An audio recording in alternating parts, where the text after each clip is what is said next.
Hey there, friends. Hope you're doing good tonight. We usually talk about banjos and bluegrass and other stuff, which I like to do some different things. And anyway, we've got really royalty tonight here. Got these hanging on.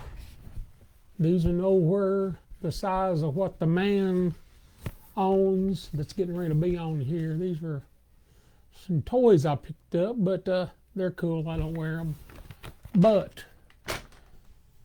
here shortly, we got one of the legends of wrestling coming in, and I hope you're tuned in. We're getting a few people come in right now, but I have one of the greatest from the Hall of Fame of wrestling of WWE, a guy named Ricky the Dragon Steamboat. Now, Ricky, I wasn't into wrestling or anything like that, when I was younger, but my son loved it. So, from my son watching it, I wound up getting hooked up and starting to know a lot of the people's names in there. But, I only really remembered a few that stood out, and one of those was Ricky the Dragon Steamboat. And he was the big deal for any of you folks that don't know anything about wrestling. Ricky was the big deal.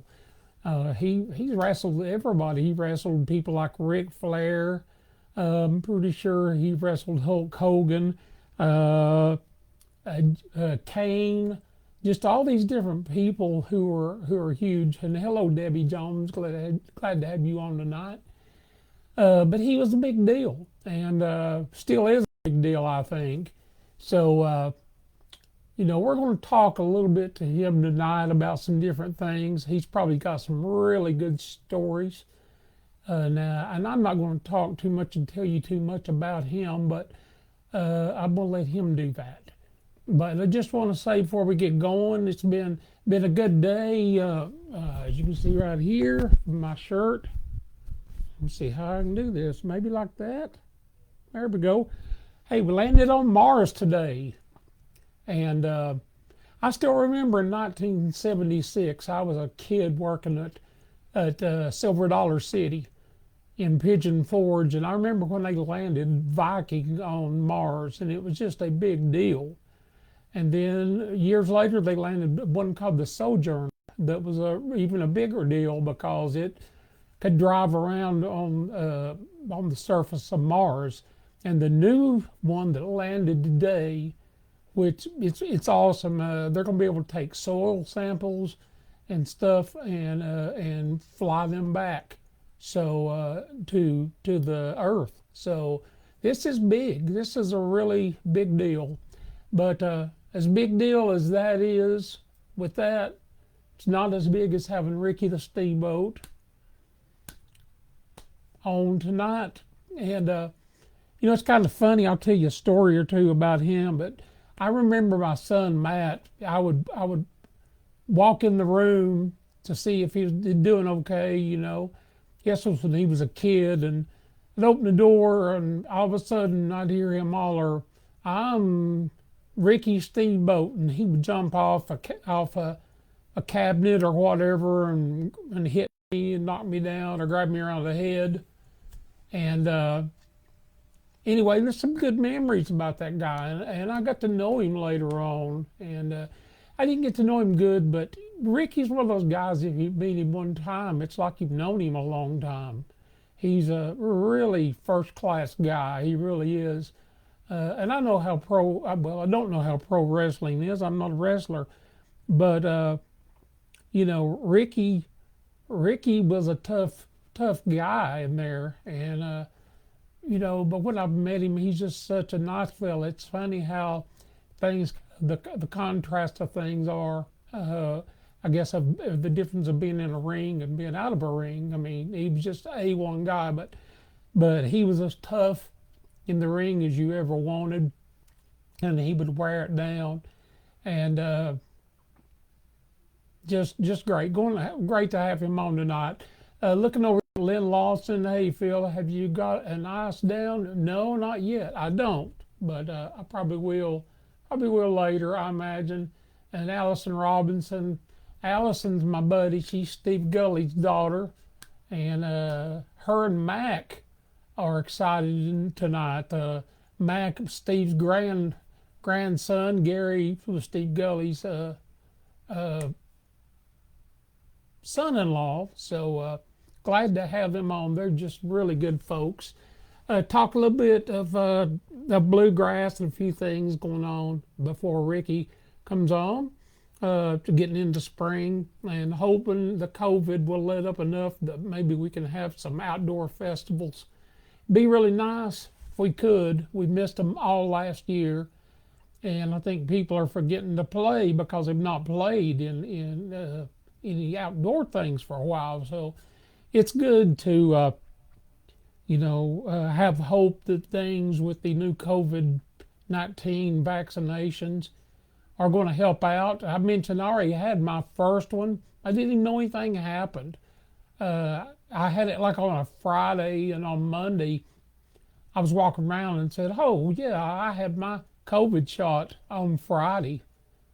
I guess I'm okay. I haven't felt anything." So, excuse me, my week of that, I had no problems with it. And they say the second one's a little bit tougher, but a little bit, I can handle that.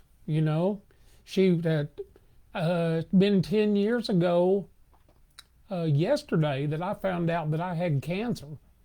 And I fought that stuff for 10 years. So, and I'm still fighting it. So if I can do that, I can fight a little COVID shot if the second one's any problem. Because I go through a lot of stuff. I'm in dialysis. I keep telling you guys all this stuff. It's old news to you, but things don't. A lot of stuff don't. Medical stuff don't bother me anymore like it does a lot of people. Shots, injections, all that stuff I don't like. But I still don't like to get an IV started in my foot. It's just I can't do that. But I can do them. I can do them everywhere else. I can get them in my head. I can get them in my arms. Whatever, but just something about getting stuck in the foot. I just don't like that. So anyway, I'm hoping my next COVID will do good, and I'll have good results with that. And I'm going to go over here real quick. Barney Rogers, we're glad to have you on, and Mike Kelly. Mike Kelly's over at WDVX, and I'm going to mention him again when we get going, but. I wouldn't know Ricky Steamboat if it wasn't for Mike Kelly. Mike Kelly, and I'm going to tell a whole story on here tonight. I don't want to blow it all now, but anyway, Mike Kelly's the piece that got me connected with Ricky, and is the reason that I've got him on tonight. So thank you, Mike, and we're going to bring you on, mention you again when Ricky gets on. Tim Surrett with a great band called Balsam Range. Tim's a good friend and a great musician, a great singer. And Balsam Range, I mean, those guys, bluegrass world, if you're wrestling fans and you don't know anything about bluegrass, Google Balsam Range and you'll find some really great music there. Those guys really kill it. My old buddy Mark Pruitt plays banjo for them, and I met Mark at Buddy's Barbecue back in the 70s when he had a band called Mark Pruitt and the New Day Country Band, and we've been buddies ever since. I guess we may have been enemies there for about 10 years or something because I didn't see him, but I'm gonna assume we've been buddies for all this time. But Tim, glad to have you on. Johnny Seiler, another really good buddy of mine, great musician. It's on tonight, and I hope all you guys stay on while Ricky's on here. Clifton Posey, love you, Phil. Love you too, Clifton. Definitely. And Barney said he got his first shot in last week. And let's see, Allison Robinson, which was Steve Gully's daughter, has wrote up again, said Dad got Mac an action figure of Ricky the Dragon Steamboat for Christmas in 2019. He always loved to tell Mac how you knew him. Mac couldn't believe it. Well, hopefully one day, Mac, that we'll get in the right situation where maybe you can meet Ricky. He's the guy. And Jared Hall, Ricky the Dragon, buddy, that's right. Stuart Wyrick's got Unc. Nope, not. It's about Ricky tonight, Stewie. By the way, I talked to your boss today, Kurt Chapman, and he said that you've about to work your training time out with flashback. So hope that works out for you.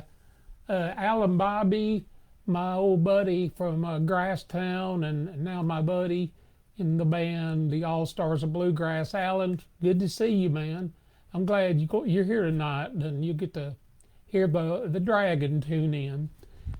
And let's see, Ray Collette watching you in Colonial Heights, Virginia. Good to have you. And Mike Kelly, okay, 96.7 now. So you might be able to tune that in. I think that's what Mike means. So anyway, Mike's the Sunday DJ over there. Great job. Joseph Hensley, glad to have you on. Carl Towns. Glad you like these live things that I'm doing. I'm going to do more of them. And have somebody really good next week, too. Brian Turner said you got a pretty mean elbow drop. Brian, you're like me. You ain't even got any kind of elbow drop. But I'm going to say you do. You do plank good. Brian's a professional planker and pretty dang good at it. We saw him stretched between two chairs one time, and he stayed there for 15 hours and didn't move. So it's amazing. Stuart Wyrick, good to see you on. It's getting about time for our big call coming in here from Ricky. But I want to mention a little bit of stuff I know about him before he comes on. We'll talk a little bit more. But Ricky was born in West Point, New York, and he got into wrestling pretty quick. I think as a teenager. We're going to talk about that and talk about his Hall of Fame induction, and I want to take some time to find out some insights on some wrestlers that he's wrestled and some that he's became friends with through the years, get some stories on those guys. And, as I mentioned, the wrestler Kane, K-A-N-E, his real name is Glenn Jacobs, and Glenn Jacobs is our mayor here in Knoxville, Tennessee. It was funny, when he first came out to run for mayor, nobody, realized. They thought, this guy is a professional wrestler. He can't be a mayor here, but he's wound up being such a good mayor for Knoxville, Tennessee. And the guy is really huge. He had a insurance company about three miles down from me, and I came through one day and he was walking out the door, and I shook his hand, and it was like a reaching up to the top of a building. I mean, this guy is huge. But his name, wrestling name was Kane. But, we know him here in Knoxville as our mayor, Glenn Jacobs, and we're so glad to have him here. So, anyway, let's see if I can tell you some more about him. I will tell you that he's married to a girl here in East Tennessee. So Ricky lives here in Knoxville as well now. So Knoxville's pretty well protected by Kane and by the Dragon. We're set up pretty good here. But anyway, finding love in East Tennessee brought him from Florida up here, and he's became a Vols fan, Tennessee Vols.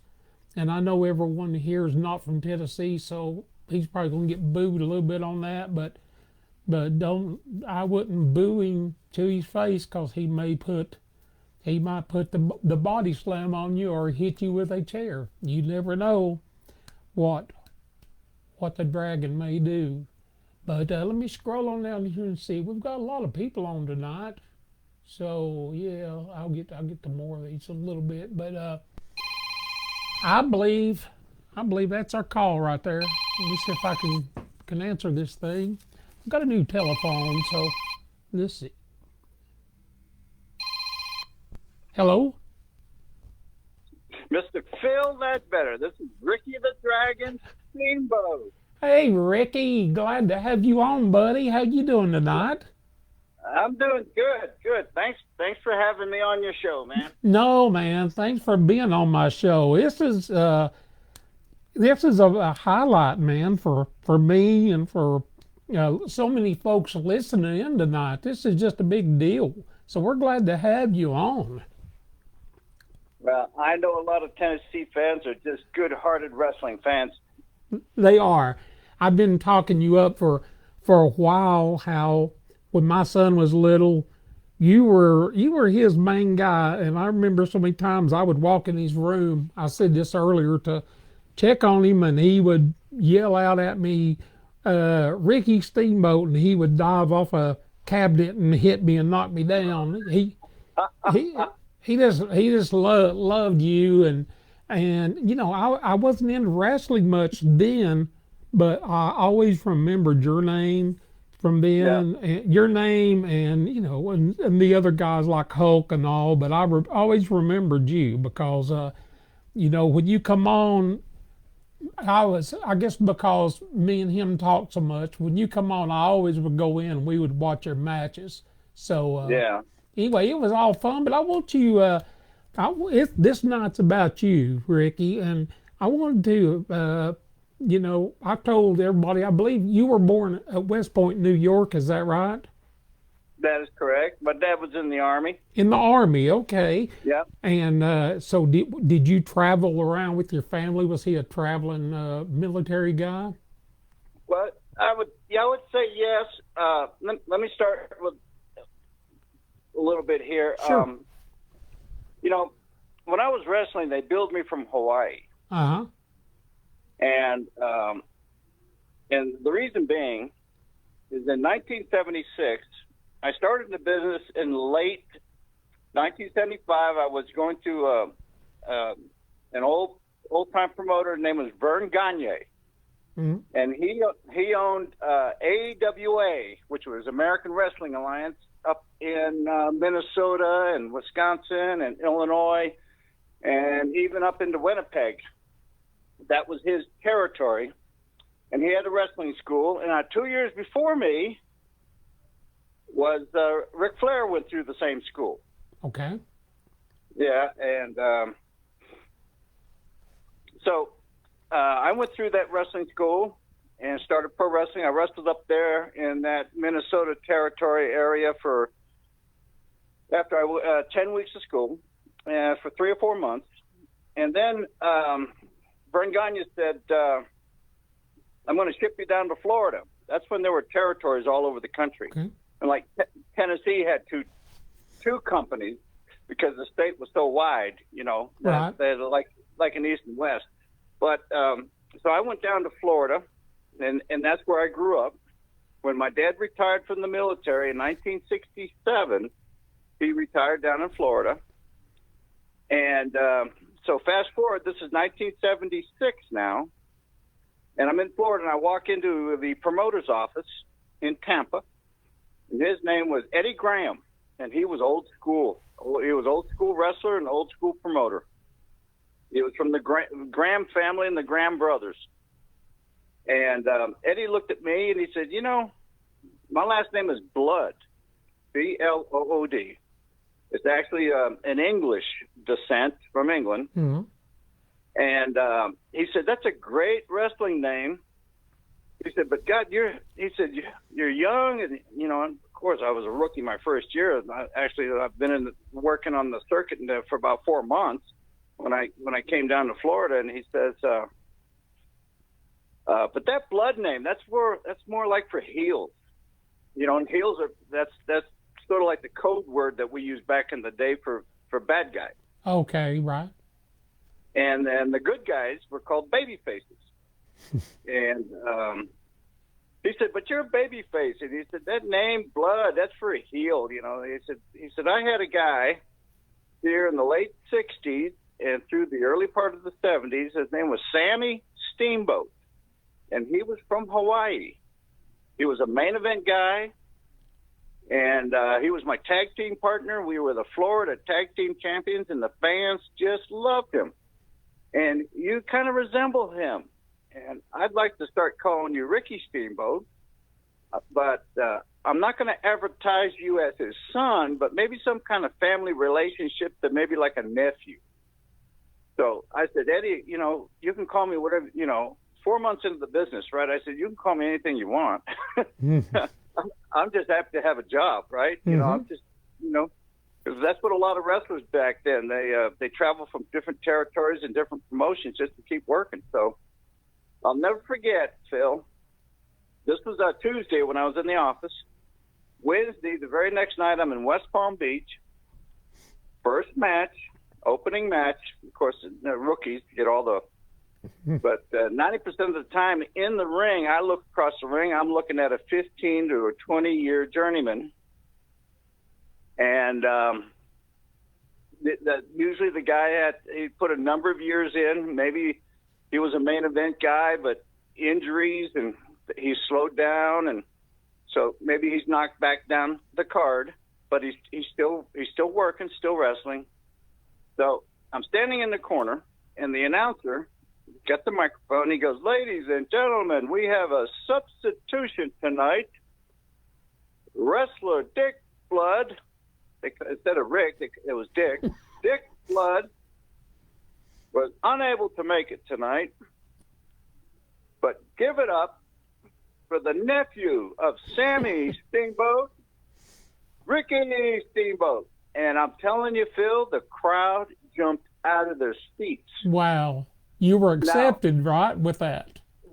Well, I stood there in the corner with my mouth open, and the announcer came up to me and put the microphone behind his back. He looked at me square in the eye, and he goes, "Kid, smile and wave at the fans. Smile and wave at the fans." So I went from this stunned look with my mouth wide open, because I got a little ahead of myself in the story. When I got in the ring, and he said that Dick Blood is unable to make it tonight, I came flying out of the corner. I grabbed him by his coattails, and I was trying to turn him around, and I said, "I'm here. Look, I'm here." I completely forgot about Ricky Steamboat's name. Mm-hmm. Completely forgot. Mm-hmm. So he looks over his shoulder. He goes, "Shut up and go stand in the corner, kid." So I went back to the corner, and on my way back, I'm thinking in my mind, I said, "Oh, my God, it's the first night I'm wrestling in the Florida territory. It's called Florida Championship Wrestling. My first night, and I'm already messing up." So as I get to the corner, and I get to the corner and turn around, he finished the announcement and says, "Give it up for the nephew of the great Sammy Steamboat, Ricky Steamboat." And that's when the crowd jumped out of their seat, and I'm standing there with my mouth wide open looking. Because honestly, Phil, when I was wrestling up there in the Minnesota territory and they would announce me, I would get a half a dozen people would clap because I was a no-name. Mm-hmm. I was new. Right. I wasn't on their TV because I was just a rookie, just breaking in. Sure. And they didn't know me. So now I get my first night, and the fans jumped out of their seat. And that's when he came over to me and he said, "Smile and wave at the fans, kid, smile." So I broke into this big wide smile, and I'm waving at the fans. And so a month later, Eddie Graham pulls me back into the office. And he goes, "Hey, kid, boy, you're getting a great response from the fans. People just love you." Now, I really didn't know a whole lot about the psychology of putting a match together because I was so green. I knew how to do moves and hold because that's what they teach at the school. But to be able to put a match or think one through from start to finish, that's why I was in the ring with these 15-year and 20-year journeymen because right. they were teaching me. It was like on-the-job training. That's wow. the way we did it back there. Mm-hmm. And so he says, "You've been getting such a great response of the fans." And I said, "Well, Eddie, the honest truth be told," I said, "I'm just getting a rub." That's the way we would say it. "I'm just getting a rub off of Sam." But people loved him, and the relationship of me being his nephew, that's why they're so happy to see me. Wow, that's awesome. So he says, He says, Sammy and I were tag team. It was Graham and Steamboat. Eddie Graham and Sammy Steamboat. We were the Florida tag team champions. And I said, you didn't know this, Eddie, but I grew up in St. Petersburg, which is right across the bridge from Tampa. And I used to watch you guys on TV when I was in high school. And he says, well, this is what I'm going to do, kid. And I knew his son, Mike Graham, wrestled professionally. And Mike Graham also wrestled in school. And believe this or not, when I was in 10th grade as a sophomore going to Boca Ciega High School in St. Petersburg, at the regional finals, I was this is amateur wrestling in high school. I was in the finals, and I was looking across at a guy named Mike Gossip. Now, off to the side in the bleachers, there's this blonde-haired guy with bandages on his head, standing up, screaming, "You can beat him, Mike! You can beat him!" And I'm standing in the middle of the mat in the circle, and I look over my shoulder, and I recognize who's that standing up in the middle of the bleachers was Eddie Graham. And I looked back over at Mike Gossip, and I said, "Oh my God, that's his dad." I'm wrestling Eddie Graham's son for the regional. Now you had to win regionals to go to the state. Where you go for the state championship. Sure. Well, I was a sophomore, 10th grade, and Mike was a senior. He was 2 years up on me, and he beat me by points. But I'll never forget that story because later on when I went to Florida and I was talking with Eddie, I told him about that. Do you remember? He says, "I remember that." And Eddie says, "I know how I remember that is because your last name was Blood. And I remember my son meeting you in the regional finals because how can you forget that last name of Blood?" That's a good story, Ricky. I didn't know that. Let me finish it real quick. Sure. I know. Sure not. I am getting long-winded here. You're good. So he says, "Do you remember when Sammy and I were tag team and we were the Florida tag team champions?" And I said, "Yes, sir, I do." He says, "Well, I'm going to team you and Mike up. And it's going to be Graham and Steamboat, second generation all over again." And I go, wow, now I'm being teamed up with his son. Now, when you're teamed up with the promoter's son, you got nothing but blue horizons. Because it's the promoter's son, right? Mm-hmm. And he said, next week on TV, on our Florida Championship television, you and Mike are going to wrestle against the Hollywood Blondes with Sir Oliver Humperdinck, their manager. And they were the Florida Tag Team Champions at the time. They were the heels. They were the bad guys. Mm-hmm. And the next thing you know, Mike and I are wrestling them, and we win and now we're the Florida Tag Team Champions. Oh, my goodness. And I'll tell you, Phil, it was only because of the name Steamboat. Wow. It wasn't my ability because I was still green as goo and learning. And I'll never forget those nights I'm standing on the apron watching Mike Graham work in the ring with these Hollywood Blondes Mm-hmm. and just picking up and learning. And, oh, my God, look at that facial. Oh, my goodness, look at his hands twitching. Look at the way he sells that being kicked in the gut. Sure. And just I was going to school every single night when I was down there in Florida. I was there for about 6 months, and then they shipped me to Atlanta to Georgia Championship Wrestling with Gordon Soley. And Gordon Soley was also the commentator for Florida, so he would travel back and forth from Tampa to Atlanta. He was that good of a commentator. Mm-hmm. Gordon Soley, God bless him. He has since passed, but what a great television announcer he was. He could reel you into that match where you'd almost feel like that you were in the ring with the other guys. You were around a lot of really a lot of folks that really inspired you and that you learned a lot from, it sounds like. Yeah, well, I don't know if you know this, but throughout my years of wrestling, and even now, and I've taught at WWE school, at their training grounds and all that, and I was known for my arm drag, the Ricky Steamboat Arm Drag. And everybody else that would do an arm drag would stand. They would be on their feet while they grabbed the guy's arm. And the reason why it was called an arm drag, because you literally would drag his body across yours and then down to the mat. Oh, okay. Well, I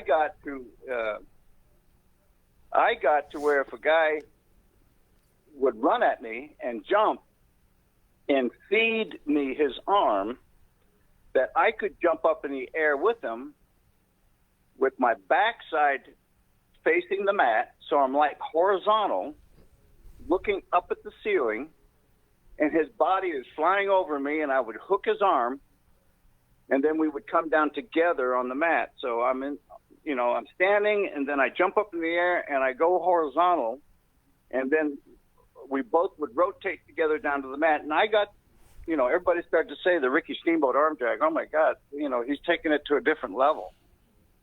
Truth be told, that when I was in high school, on the wrestling team there at that school, me and the guys would go over to Tampa, drive across the Howard Franklin Bridge on Tuesday night at the Fort Hesterly Armory and watch Florida Championship Wrestlers. This would be their live event on Tuesday nights in Tampa. And I watched Jack Briscoe do that arm drag. Not knowing then that about 5 years later, I would be doing Jack Briscoe's arm drag. And it's not that I invented it. I just took a piece of what somebody else did back in the day, and all of a sudden it's known as Ricky Steamboat's arm drag. But truth be told, Jack Briscoe was the originator. Wow. I've heard that because my son always talked about the Steamboat Arm Drag, so I've heard that before. And before Jack retired in the mid '80s, I was working in the Carolina territory. I went there in 1977, and that's when I first hooked up with Ric Flair, and that's another story. Oh yeah. But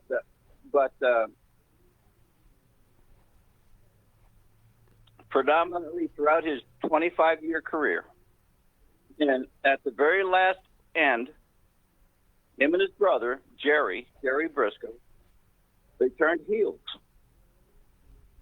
And I wish I'd have tape on it, but Jack, who did that type of a flying arm drag, and then Ricky Steamboat we would have the arm drag contest in the ring throughout the whole match. It would go tit for tat, back and forth, and the fans just loved it. That's awesome. I didn't know that. That's a great story. Really. Phil, I'll never forget one of the nights we're in the middle of the ring as the referee's giving us instructions. And I think this was the first time that we were going to hook up, and we had sat in the locker room and went over some strategy about how to do the arm drag back and forth to each other. And in the middle of the ring, I looked at Jack. I think this time he's in his late 40s. And I looked at Jack and I said, "Are you ready to pass the torch?"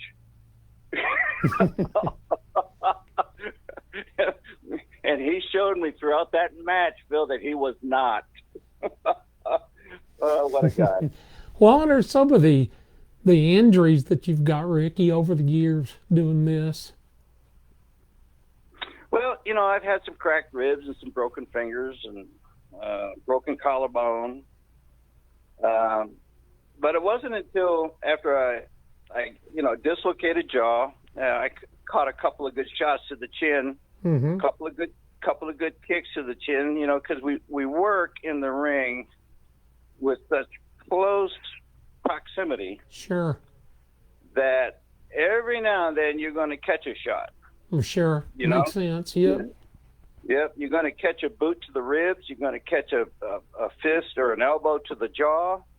You know, in the course of a match, there might be 20 times a guy kicks you. Sure, it's going to happen, yeah. right?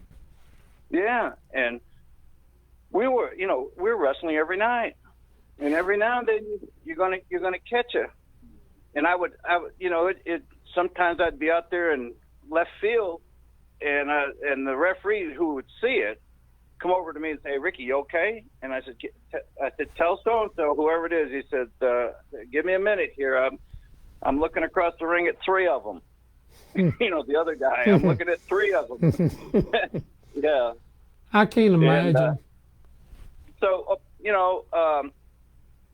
I think around. Well, I know for sure 2009. I was doing a skit on Monday Night Raw. And, of course, I've retired, but I was one of the trainers at the school. Mm-hmm. So I was still pretty active in the ring. And we were doing a skit, and it was a night that the company was putting out my 3-disc DVD of, the Ricky Steamboat, my history, the Dragon's history, you know. And they were going to bring me out in the show and talk to the fans, and sort of promote the CDs, and about towards the end, they'd have this I call them a faction group. They were NXT boys, and what they were doing with them is that every week on TV, they would either interfere in a match, they would jump somebody in the locker room. There'd be 3 or 4 of them. Mm-hmm. And then they would skedaddle out into the audience or take off. And so every week, what the term that we use, Phil, is that every week we were building some heat on these guys. You know, mm-hmm. The fans, said that really starting to dislike them because they're always ganging up. It'd be 3 against 1, 4 against mm-hmm. 1, you know. And, sure. And then later on in the TV, they'd have a promo time to which then they just get up there and brag about it, you know, real brash. Right, sure. So during the production meeting, I was there with the production meeting, Vince was saying, "Well, toward the end of your segment, Ricky, if you don't mind, we're going to have the NXT boys jump on you."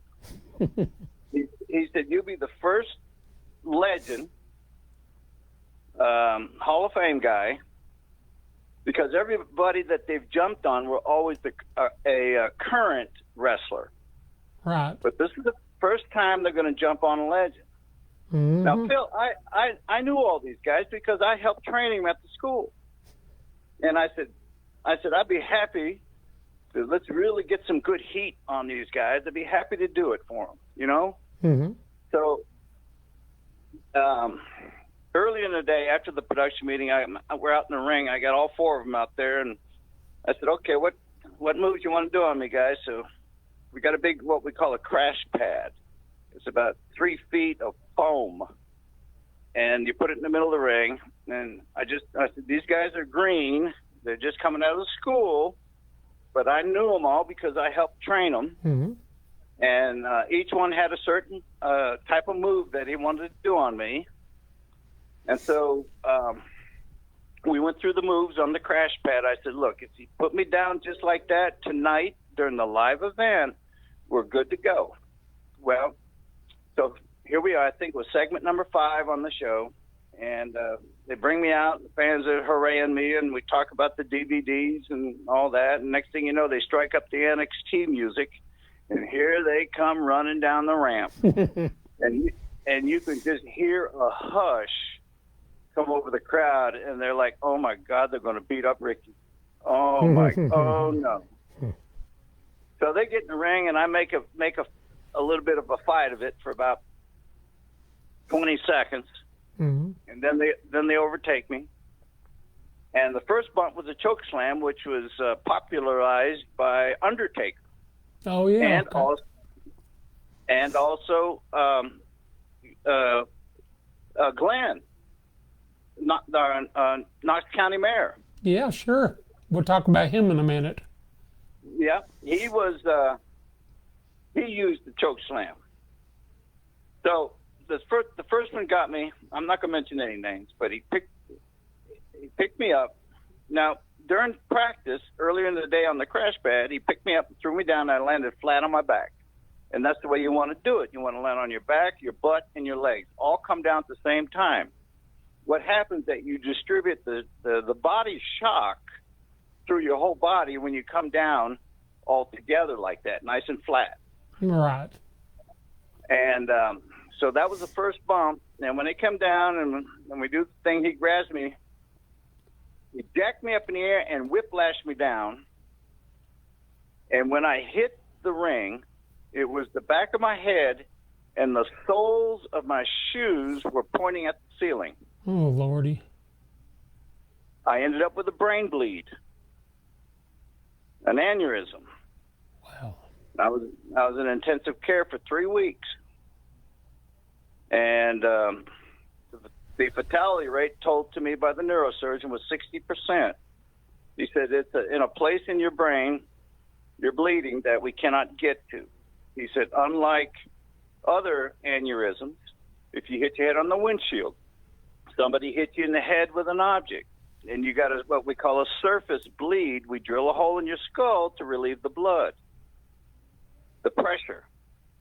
But he says yours is down inside, in between the two halves of your brain, your left and your right side. And it seems like the G-forces in your two halves tried to separate, which then tore some blood vessels apart, and that's where your bleed is at. And we just can't get to it. And I said, so what do we do? What do I do? He said, well, Ricky, basically you're in a holding pattern. If the bleed doesn't stop by itself, you're going to pass. And, well, fortunately it did. I'm here. But I was in the ICU for 3 weeks. And it was a long time to be laying there in that room. That's awful. I didn't know that. Yeah. But was this a mistake? I mean, was it a mistake? Did he throw you the wrong direction, or what caused that? It was adrenaline. Oh. Because we walked through the steps, or like I said, early in the day with the big foamy crash pad, sure. And there's an empty building. But now we got 15,000 people, and it was just an adrenaline, the way he snatched me, jacked me up in the air, and whiplashed me down. Wow. See, whenever you do a choke slam or a body slam, I know the commentators say, well, you throw him down. But the way we teach is that you lead your guy down so that he lands safely.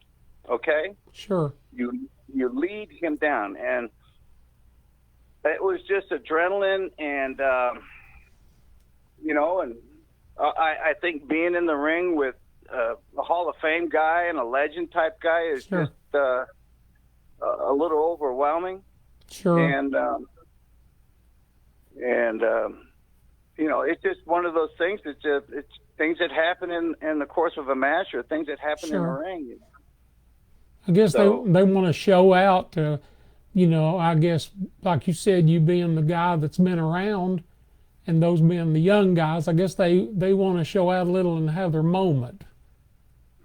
Well, there certainly was their opportunity moment for them to get some good serious heat on a guy that the fans knew for a long, long time. Right. It generated a lot of heat. Well, Ricky, for them. Well, Ricky, you were talking about the Hall of Fame now. You went in WWE Hall of Fame in 2009, is that right? That is right. Tell me a little about that, what that was like. I guess you went to a big reception and induction and everything, and where did they do that at? Well, when you're starting a business, you obviously want to be able to keep working. And then after a couple of years in the business, you start to wonder, am I good enough to maybe work my way up the ladder to get to the main events? Mm-hmm. And then you accomplish that. And then you wonder, well, I'm a main event guy, and I wonder if I'm ever going to be able to hold any kind of championship belt. Now, when I started, like I said, there was regions and there was territories. So you want to be a regional champion, like Florida State champion, or the Georgia championship champion, or the Carolina champion, or Texas, you know. Sure. So you wonder then, will I ever be able to get a championship belt?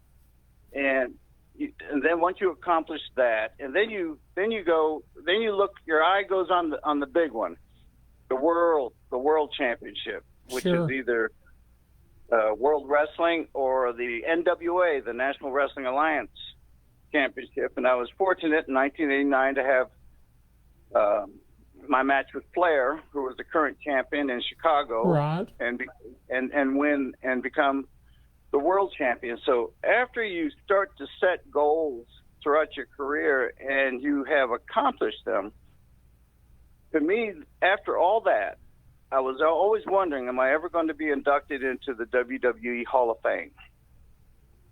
And like, I got out of the business in late 1994, and here it is, fast forward to 2009.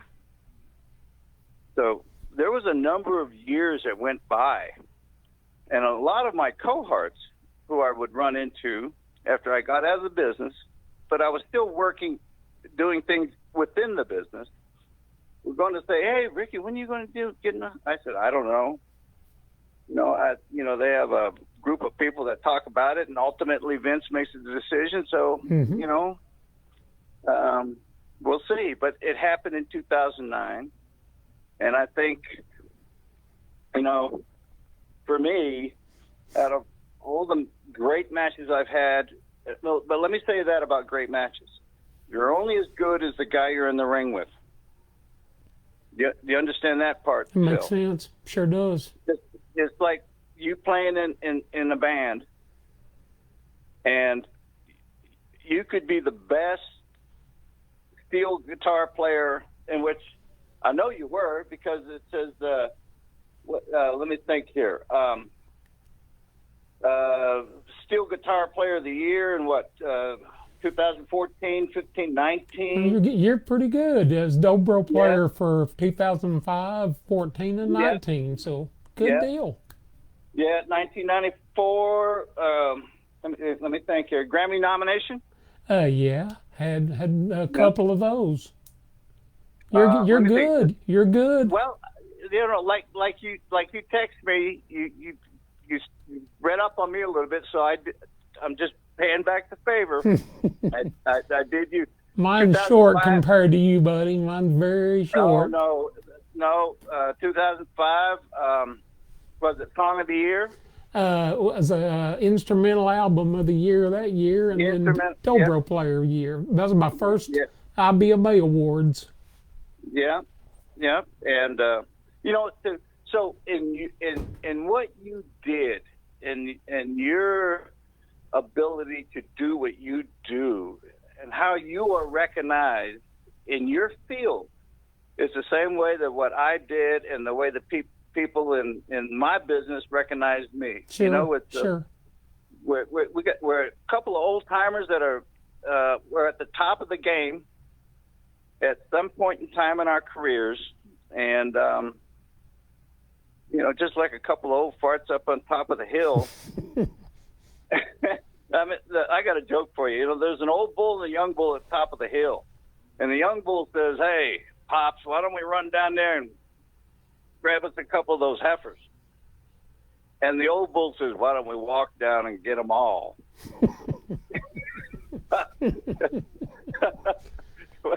That's a good one. Yeah. Oh, and I didn't use any cuss words or anything, right? So I did. Why don't we run down and get them? Get one of them. And the old timer says, "Why don't we walk down and get them all?" You did good. I was wondered if I always wanted to interview you or have you on my show from the very first, and I just didn't know if I'd be able to, and someone very, very dear to you helped pull that off, and you moved to Knoxville because you fell in love with a girl named Sandy from Oak Ridge. Yeah. And you got married, and now you're a Knoxville guy, and you're supporting the Tennessee Vols and stuff like that. I live right out. I think by the way the crow flies, is I'm like sort of southwest of Knoxville in a town, Louisville. Yeah. Right. That's not far from Maryville or Alcoa. Kind of between Knoxville and Maryville. Yeah. In that area. That's where we were living in Florida, Phil. Oh, you right. And well, let me tell you the story. Did Sandy ever tell you how we met? Well, now I do know there's a good Sandy story, so I want to hear that. Yeah, this may be it. I was at the Knoxville Convention Center at a Comic Con, doing an appearance, doing autographs and taking pictures with the fans. They have a bunch of other celebrities there. I've been there and seen you twice. Okay, so my gig was from like from 10 to 3. And this was about 2:45 in the afternoon. I have an agent buddy of mine who helps book me, and he was there, Tony Hunter, and it was about 2:45, and we were getting ready to give up our booth because right at 3 o'clock another celebrity would come into that booth area and do his thing. So we started boxing up some of my 8x10s, and I had a banner up behind me and taking it down, and I noticed these two girls walking by, and I'll tell you, this is the honest God is truth, Phil, because I've done a lot of these appearances, but I never ever did a shout out. So I shout out and I go, "Hey, you over there, are you with them?" And Sandy turns around and looks at me, and then she looks out into the crowd. There's like 2,000 people out there walking around. Right? Yeah. She looks out into the crowd, and then she looks back at me, and I could tell that she was saying something like, "With who? With them?" And then her girlfriend, Susan, then she's walking off, and Sandy's sort of shaking her head like, and I'm standing there like a dummy. I said, "What? That's the stupidest. What kind of line is that? Are you with them?" So about 2 minutes later, they both come back, and I know Sandy tells me this afterwards. She says, "Well, Susan says, did you not know who that was?" And Sandy goes, "No, he was boxing up some pictures and stuff, and folding chairs, and he looked like he's part of the help there." And Susan goes, No, he's one of those celebrity wrestler guys.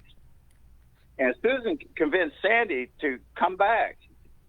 Susan says, "Let's go back. Come on, let's go. Maybe get a picture. Let's go back." So they came back. I signed her an 8x10, and we took a picture together. And she said, "Where do you want me to stand?" I said, "As close to me as you want to." And I put my arm around her and pulled her in real tight as Susan was taking the picture.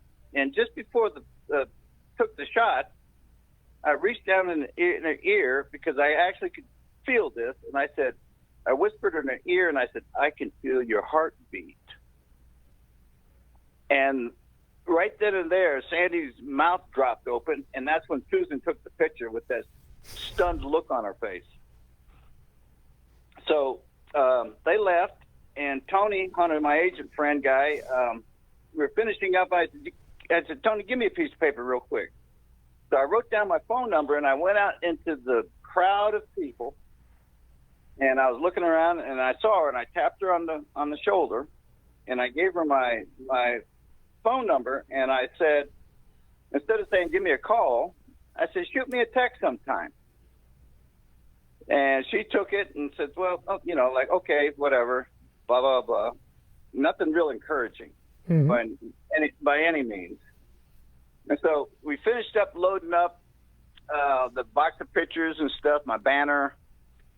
And Tony's taking me back to the Knoxville airport. Well, my phone buzzes, and I look down, and I don't recognize the number. It's an 865. But there's a text on it, and it says, okay, now that you've got my number, don't be a stranger. So I text her back, and then when I landed, I was living in Florida, in St. Petersburg. Right. So we started texting back and forth. And Phil, we text each other for 2 weeks. Wow. And after 2 weeks, I text her and I said, do you not think we should maybe start talking on the phone? After 2 weeks of texting, right? Every day. Sure. So she says, okay. So I call her up and she goes, oh, so it's really you. And I go, what do you mean? She says, well, me and my girlfriends, we had a thing said that maybe you were just one of Ricky's friends, and you were seeing how long you could string me along. You know, like me and the guys had a bet. Let's see how long we can string this girl along. And I said, no. I said, no. It's the last 2 weeks of me texting. It's always been me. So we started talking. And, God, we carried on a long-distance relationship. Her living in Oak Ridge, me down in St. Petersburg for a year. Wow. A year. It's a long time. Yes. And then... did she come down any during that time, or did you come up? Yeah. Whenever I had a break, I would try and go visit with her. And then we sort of alternated. And I said, okay, next month I got a weekend coming up, and I would fly her down, bring her down, and so we carried this back and forth thing for a year. Wow. And then I popped the question. I said, now that you know I live down in Florida, and would you ever think about coming down, to stay? And she said, I never thought you'd ask. And so she came down, and we lived together for another year. And then I popped the question about. Then we tied the knot, Phil. You got a good one. You got a good one, Sandy. We were down there for a couple years, and I'll be 68, Phil, at the end of this month. You don't look it at all. Well, thank you. It's good genes from my mom's side. So I one afternoon, because I'm 10 years older than Sandy, and I said, what are you going to do if I should happen to pass along first? She said, well, Florida's nice, but Tennessee is always my home, and that's where all my friends and family and everything is there. So I'll probably sell the house and move back to Tennessee. And I tell you, Phil, it didn't take me 30 seconds. I said, why do we have to wait till I pass? Why don't we just do it now? Wow. So that's why you're in East Tennessee now. That's why. And she said, you living in Florida, are you going to be okay with the climate? I said, well, if you remember, I told you I lived in Charlotte for 35 years. Wow. And the climate is very similar. Tennessee and North Carolina. Sure they are. Yeah, they're about the same. So here we are. Now that you're in Knoxville, I know one of your buddies is Glenn Jacobs, who wrestled under the name of Kane, and he's our mayor. Oh, yeah. He's our Knoxville mayor. And tell me about a little bit about your relationship with him when you wrestled. I mean, was he a good opponent, or Well, truth be told, Phil, we never hooked up in the ring. Really? I was pretty much wrapping up my career in the early '90s when Okay. I don't know exactly what year Glenn started in the business, but I'm thinking in the '90s. Okay. And I got to meet Glenn when I was in 2005. I got a call from Vince's office to be a what they call like a road producer, and that is I would go on the road with the guys and oversee the live events. You know, they'd have shows like on Wednesday, Thursday, Friday, and Saturday and Sunday. Monday and Tuesday was our television taping days. So Glenn was wrestling as Kane, and that's how I got to meet him and got to know him, because me and most of the times the other producer that was with me was Arn Anderson. I remember him. Double A. He's from Rome, Georgia. I didn't know that. And the two of us would be sent out to oversee the show. You know, make sure who goes on first, who wrestles second, and so forth. Intermission, main event. Make sure the guys are knowing who they're wrestling with that night, and we would do that. And then the other part of doing that type of job was making sure that go to the box office, which was between Arn and I. That was my duty. I would go to the box office and do the settlement, settle up on how many tickets are sold, ringside, Sure. you know, and how much money was taken out for advertising and so forth, and make sure that everything balanced out to the penny. And I talk about stress.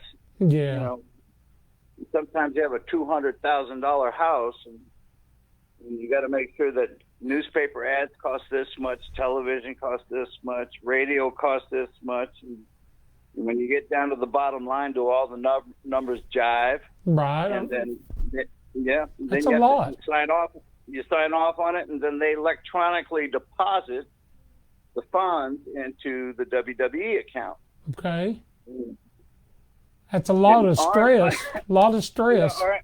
Arn says, "I don't want any part of that." He said, "Ricky, you're good with." He said, "Ricky, you're better with numbers than I am. You handle that part." Well, there was, some nights we have a discrepancy. I'd have to call the office, and they would say, "Oh yeah, Ricky, we forgot to tell you, we spent another $10,000 on newspaper ads or something, you know." So, so when I get that word and I put the numbers down, then everything comes out to the penny. That only happened a few times, but Right. But it was during that time, back out on the road, and where I got to know Glenn. He was a quiet man. Still is, kind of.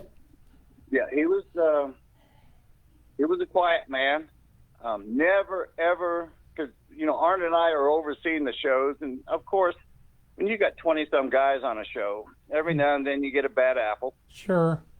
That's just human nature. Sure. You can't have 20-some guys that everybody's is A+ or 5 stars. Sure. Or they got the right attitudes, Right, exactly. Yeah, it's human nature. Every now and then you get a rebel. And but Glenn was very professional. He always wanted to make sure that his match was the match of the night, and that the report on his match going back to the office would be always like 5 stars, So. That's great. Yeah, because at the end of the evening we'd also have to call in the show, and we would have to almost like give our opinion and rate each match from the first match all the way up to if they had 10 matches. We'd have to, this so-and-so's match needs a little work, this and that, and we'd have to be truthful. So, yeah, that was... It's a lot of work. That's a lot of stress. I mean, I was such a small scale, but I had to collect money for the bands, and we're not talking the money you guys were, but it is stressful when the guys are counting on this amount of money, and you got to make sure everything's there. Yeah. Right. I can't imagine what you did. I want to flip back to a question when we're talking about crowds and money and stuff. You have wrestled WrestleMania, right? Say that again, Phil. I'm sorry, you broke up. You wrestled in WrestleMania, right? Correct? Well, yeah, I was WrestleMania. I was at the very first one at Madison Square Garden, and then the second one, the third one, the fourth one, and then I went to WCW, which was owned by Turner. Mm-hmm. And had a run with them for a little bit, then went back to Vince. And that didn't last too long. That's when I went back as the Dragon, and I had the Dragon's outfit, and I was blowing fire. Yeah. How did you, I kind of know, but tell me about blowing fire, how you did that and how you came up with that. And I know you had to have blood tests pretty regular. Because I think you were blowing kerosene. Is that correct? That is correct. Well, Vince came up to me and he says, you're the Dragon. You need to blow fire. And I said, well, okay. He said, we're going to find somebody to teach you. So they got a hold of Barnum and Bailey, and their fire breather didn't want to do it. He didn't want to give up his secret. And so they got a hold of a guy by the name of Brian LaPalme in Florida, and he was working one of those little carny shows that you see in like a Walmart parking lot. Sure. Little carnival shows. And I was living in Charlotte, so they flew me down to Tampa. They also flew an office guy from our office's WWE headquarters in Connecticut. They flew him down to be there with me. And so we went to this parking lot, and there was this little circus there, and Brian LaPalme was there, and he was a big-time fan, and he was so happy to show me. And you'll love this story. We're standing outside in the parking lot, and it was windy. And the big tent had not yet been put up yet. But he was so anxious, he wanted to show me out in the parking lot how to blow some fire. So he says, I use kerosene, and he says, I know some guys use white lightning and grain alcohol or 151 proof, stuff. He said, but with those, he said, you'll get mostly like a big white flame. He says, I use kerosene because you'll get oranges and reds and blues. It just makes for a better fire, better look of a fire. And I said, kerosene? He goes, oh, yeah.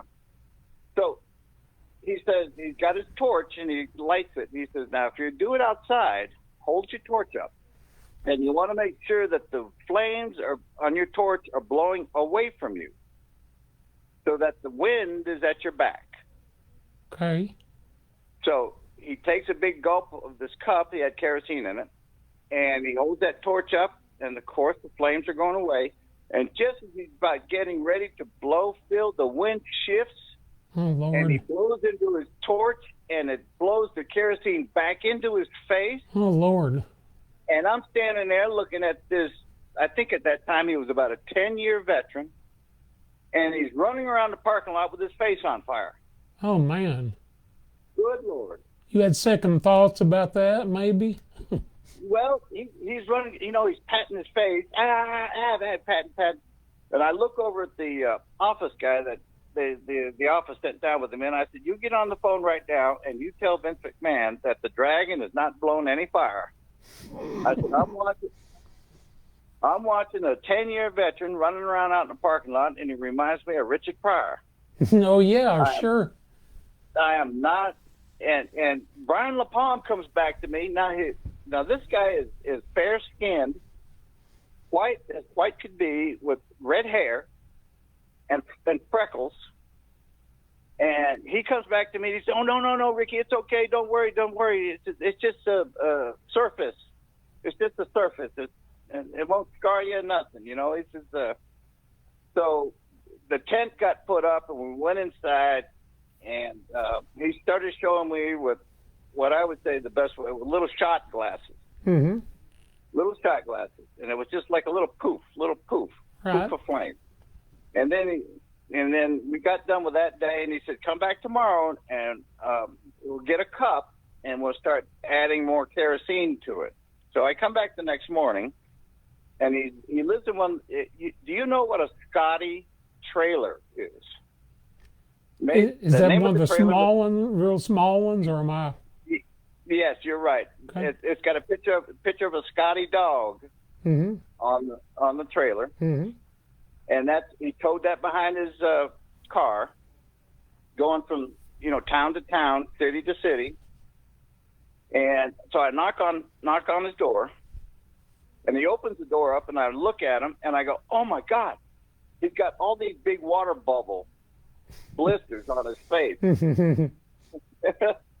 These water bubble blisters all over. And he's standing there, and he sees the look on my face, because I know he was saving it. He was saving the look for me. and I go, "Oh my God!" And he starts laughing, and he takes his fingernail and he starts just popping them, them all over. And he says, "Don't worry about it, nothing. I put a little Neosporin on there, and it'll be good to go." So, Neosporin takes care of everything, don't it? Yes, it does. Yeah, that was one of our staples in our shaving kit, and for all the wrestlers, everybody had some Neosporin. So we get inside the big tent, and we start doing a cup, and then it got to be like, a quarter of a cup, then a third, and then enough to fill my whole mouth up as much as I could and blow the fire. Mm-hmm. And I thought it was real cool. I said, "Boy, the fans are going to love it." And when I started doing it at the live events, now this started off with this. He said, came from the office. As he said, "Ricky, they want you to do it on our TV shows because it'll look great. It'll be great for television." Mm-hmm. They killed the house lights, and I'm standing up there on the top rope with my. The only thing you could see is the torch, and then all of a sudden you see this big flame come out. And Phil, the kids loved it. The kids were going, "Oh man, oh wow," And then after we do TVs, of course, you go out on the road and you start wrestling in the live events in all these different cities. And the report was getting back to the office where all the fans were expecting me to blow fire at the events because they saw me do it on TV. Oh yeah. So what got to be doing it just once or twice a week for TVs, because we did them on Monday and Tuesday, our televisions, it got to be Monday through Sunday. It got to be every night. Oh, wow. Every night with kerosene. And then, of course, after I do the fire deal, I take off my Dragon's outfit, and then I have my match, but I still got the residue of kerosene in my mouth. Right. Wouldn't they let you rinse, or was there no way of doing that? Well, you hit it right on the head of the nail, because after a couple of weeks of that, I said, would you mind if there was always a kid down at the ringside that would take your ring jacket back to the locker room. Mm-hmm. In my case, he'd take my dragon outfit back to the locker room. Sure. I said, if you could have him down there with a cup of mouthwash, Listerine or something. Right. And when I'm handing him my dragon outfit, he could just hand me the little cup, and I could do a real quick little wash. I put it back in the cup and give it to him, and then he could take it all back to the locker room. That way it really, because it's almost like when you siphon out gasoline. Yeah. Kerosene was very oily, by the way. Yeah. Very, very slick. And I would, I'll tell you, you ever heard of kerosene farts? Yeah, I have. I mean, it wouldn't be 10 minutes into the match, the guy would pick me up and slam me, and all of a sudden a bunch of air would come out the other end. It would go through you that quick, I guess, because it's oily. Yeah, and the referee would look you up, and he would hold his nose, and he would say, "Oh my God, which one of you guys farted?" And then back in locker room, the truth be told, I said, "That kerosene, it just does it to me. I can't hold it. I get body slammed, and it just expels." When's the last time that you blew kerosene? How many years back has it been? Oh, I'm going to go back to, I finished up in '94, so I'm going to say around that time. Well, it's good price of gas going up. You can't afford to go in and get you a gallon anymore. Let me ask you just a couple more things. I don't want to tie you up long. I know you got a lot going on and stuff. I'm sitting at home, Phil. Me too. COVID. My time is your time.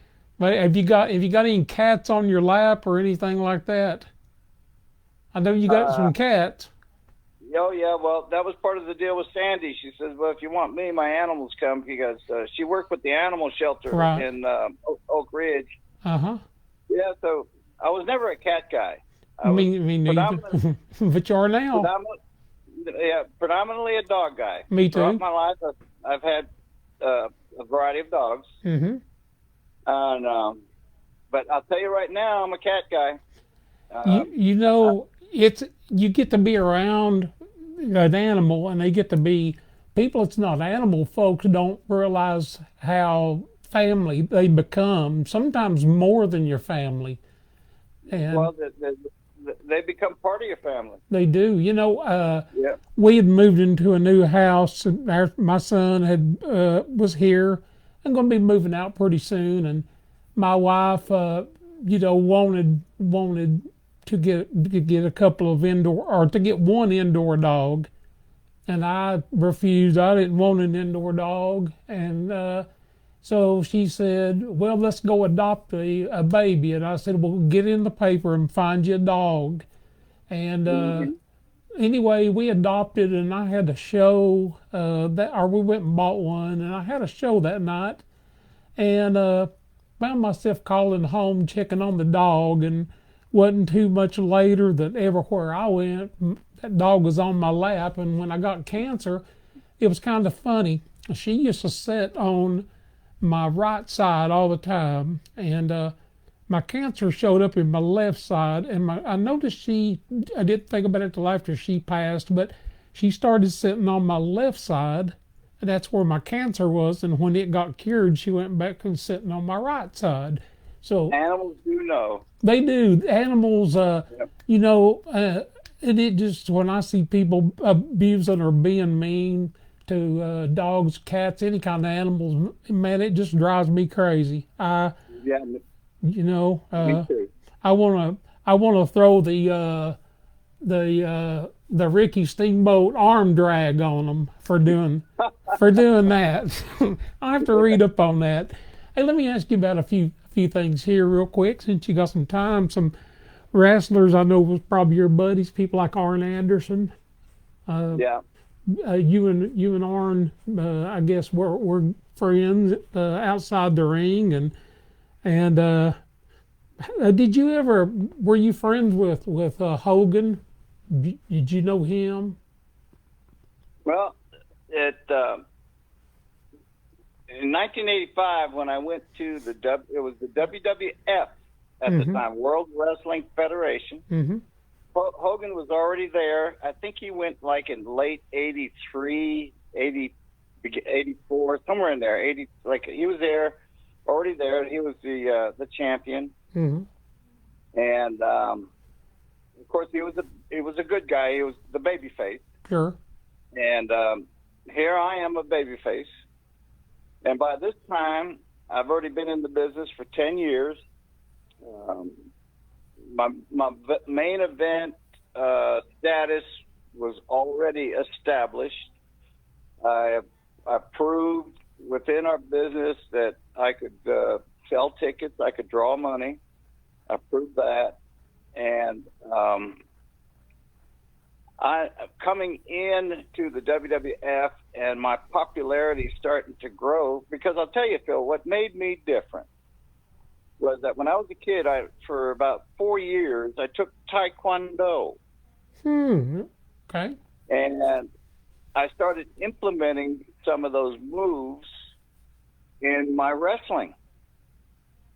And it really made me different, because most of the other guys in the ring would just kick and punch. Sure, sure. And I'm doing jumping up in the air, spins, kicks, and but I'm not hurting the guy. But it looks like, but it's looking like I'm taking his head off. Oh yeah. And I'm doing martial arts stances and maneuvers, and once again, the kids loved it. They thought I was like another Bruce Lee. So that made me different. It set me Sure.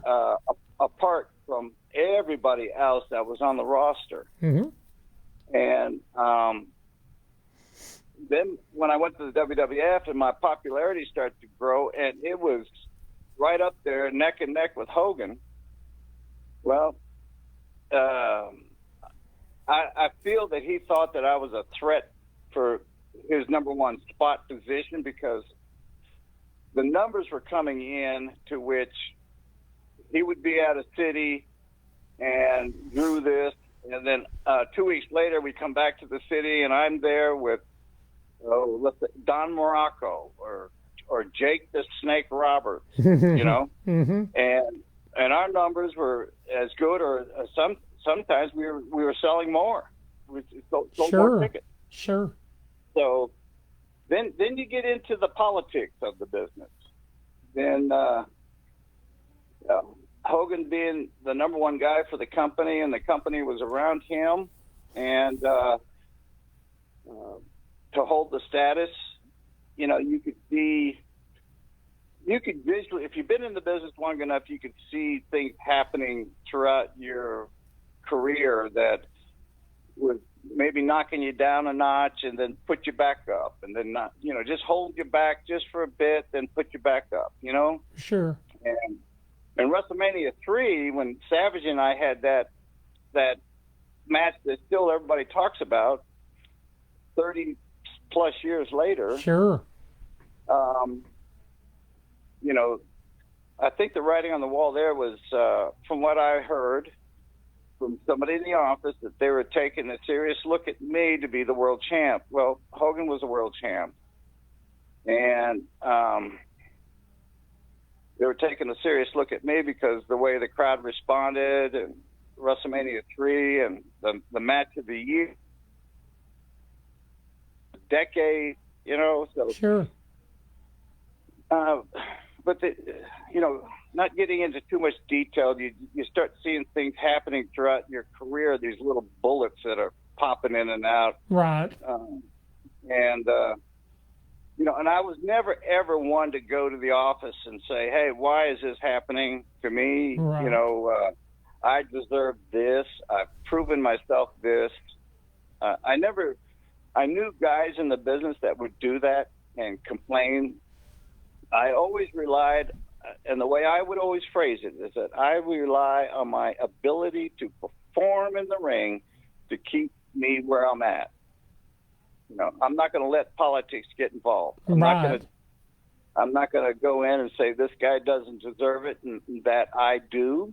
I've never once did that. And Phil, I've had close to 6,000 matches in my career. Gee whiz.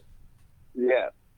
And I've never once ever been the guy that says, why is he getting this push when I should be in that spot? Sure.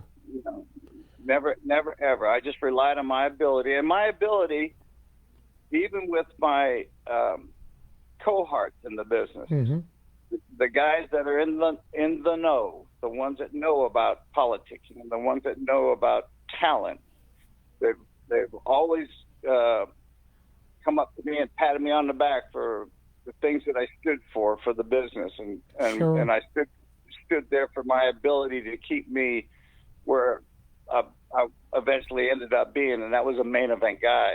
Sure, and it means more if you get it on your talent as opposed to, going in and what I always said, brown nosing or whatever. It Right. means a lot more if you get it that way. Now, let me ask you, what all belts do you hold in wrestling? Well, my first championship belt was, of course, the down in Florida with the tag team, and then after that, didn't get nothing in Atlanta, and I was in Atlanta for 13 months. There's another thing of politicking. I was promised a main event spot in Atlanta because the promoter in Atlanta, his name was Jim Barnett, who has since passed, Mm-hmm. saw me on television in Florida, and he liked my look, and he requested for me to go up. So then I left Tampa and I drove to Atlanta, and I was promised to work with their number one heel on TV. His name was Dick Slater. Oh yeah, I remember him. It is called Dirty Dick Slater. Mm-hmm. He was the number one heel for Georgia Championship Wrestling, and the booker. Now the booker is the matchmaker. He's the one that puts these two guys together or puts a tag team together and creates the soap opera scenarios on TV Sure. to create the interest for the fans to come out whenever we do the live events. Mm-hmm. That was the job of the booker. And he said, Ricky, he says, you're going to be wrestling Slater. It's my first TV in Atlanta. And he says, he's going to slip over you with something. He's going to cheat to get the win without the referee seeing it. He says, then next week you'll come back and you wrestle him, have a rematch. And this time you'll slip over, clean, no cheating. And then the third week we'll have the rubber match. And that will be a match to which things get out of hand. And you guys are fighting all over the ring, and then you go down to the floor, out into the stands, and then we're going to empty the locker rooms and try and keep you guys and pull you apart and end it like that in a no contest to create this interest between me and Slater. All right. So I go out there in the first week of TV, and he slips over doing something dirty. I think he held my tights to get the win. And the next week on TV, I'm waiting to have the rematch, and I'm looking at the card, the wrestling card, and I'm not working with Dick Slater. A guy by the name of Wrestling Number 2 is working with Slater.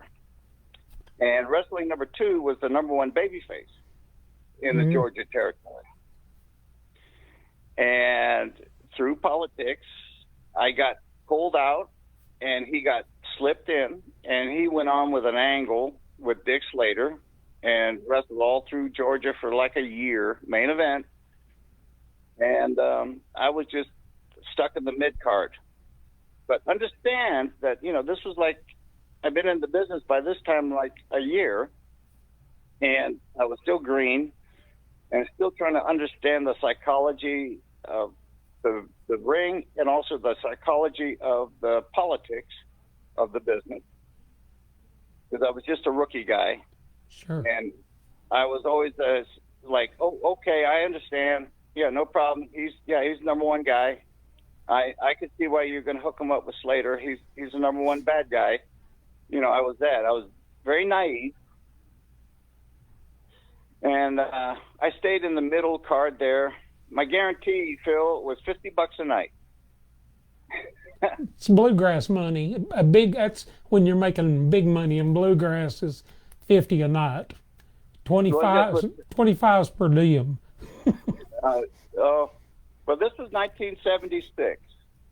$50. And in Georgia, they wrestled Monday through Saturday, off on Sundays. They don't do it anymore. But back then there was that, through the Bible Belt. Mm-hmm. And they didn't believe the promoter didn't believe in wrestling on Sundays. So I was making, $300 a week. And we had to pay all our own expenses, like I guess you would know it too. Travel and all that. Yeah, our gas money and this and that. And hotels. Trying to. You ever heard the expression heal a room? No, I haven't. Okay, well, the heels are the bad guys, right? Sure, right. On TV, they're the bad guys. 95% of the heels that are bad guys on TV are the best good guys off screen, in the locker room, on the road, that you could ever know.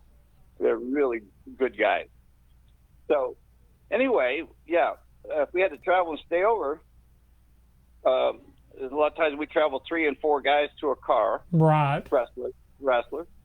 So the driver would park off to the side and go up to the door to the Motel 6 and check in. And he said, "Yeah, I'd like double beds, but it's just me in the room." And they'd say, "Why do you need the other bed?" He said, "Well, I'm a wrestler and I like to get my wrestling gear and spread it out on the other bed and let it air out, and I'll sleep in the other one." They said, "Oh, okay, that makes sense." So he would get the room and pay for one person. He'd get back in the car, and the guys would drive around to the side and get out, and then they would heal. This called heal a room, because the heels, the back started this, and there would be 2 beds, and there's 4 guys. They would take the mattresses off the bed and lay them on the floor on both beds. One mattress on one side of the bed, the other mattress on the other side of the other bed, and then they would flip a coin. Who gets the mattress? Who gets the box spring?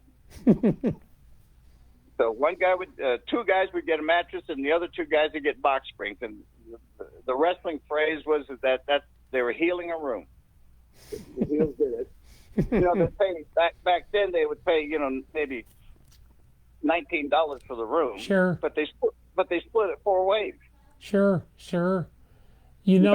I've been, when I first started out, we had a young band, a bunch of kids really, and our parents would take us to shows, and they would get a good room and put the 4 of us in one room with the kids. We were like 13, and we'd be two in a bed, and it was always funny too later on when you've driven a long way and you get 2 beds and you go around to the back to get in and your key don't work, and you go back around front, fix it, and you go in there and you're tired, and there's 2 of you guys. Now this is after you're adults. This has been in the last few years.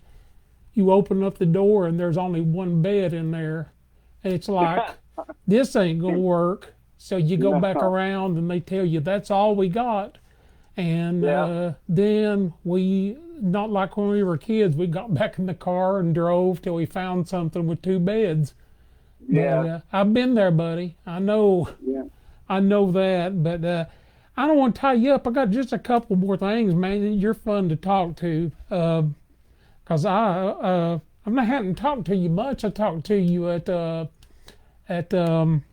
we were talking to it early, Fanboy. That's right. That's right. And you're so busy down there because everybody wants to see you. I spoke to you and stepped back. I came down with Mike Kelly. You know Mike real well. Oh, and, and Mike brought me down there. Mike had some tickets, and I had never been to Fanboy, but I've been back several times because it's very, very interesting. I mean, I sit and talk to Eddie Munster and some of the monkeys and all that. It was just a lot of fun, getting to do that. And I'll be glad when the COVID's done and you guys can do that again. But I wanted to ask you a few more things, and then I promise I'll let you go. But I'm going to ask you, like on wrestling, on the rings and the mats. I mean, it just sounds like when you guys come off that you're just breaking every bone in your body. Are there microphones under the mats at the wrestling events that makes it so loud under the ring?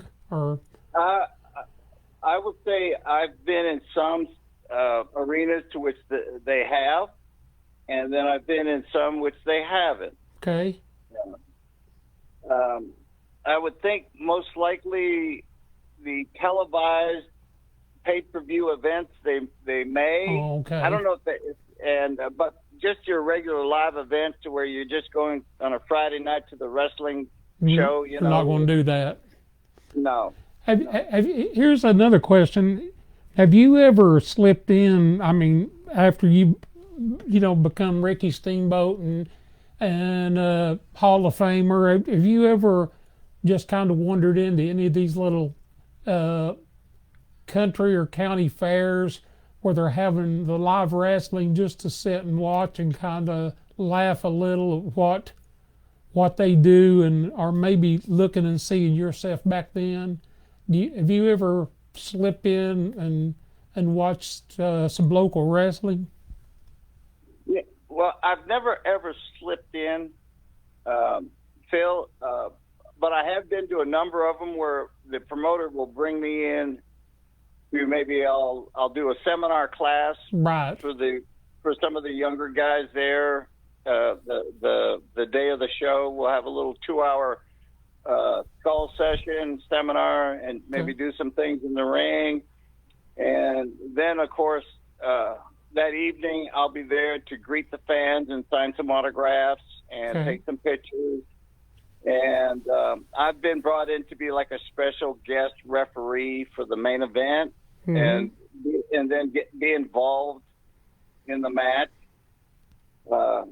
Because maybe their number one heel, their number one bad guy wants to take a pop at me, and and I duck out of the way and give him a couple of chops and shoot him into the ropes, and he comes flying off, and I do my arm drag on him a couple of times, and then give him a big double chop or something. Then he scoots out of the ring, and the fans they're just all over the place with it. I love it. Well, I've learned what an arm drag is tonight. I didn't know that. That's pretty cool. Yeah. Man, speaking about stuff like that, I've heard through the breeze that you went to a little bit of drag racing, local drag racing here last fall. Well, I went to the Knoxville drag. I've been a car guy since high school. Sure.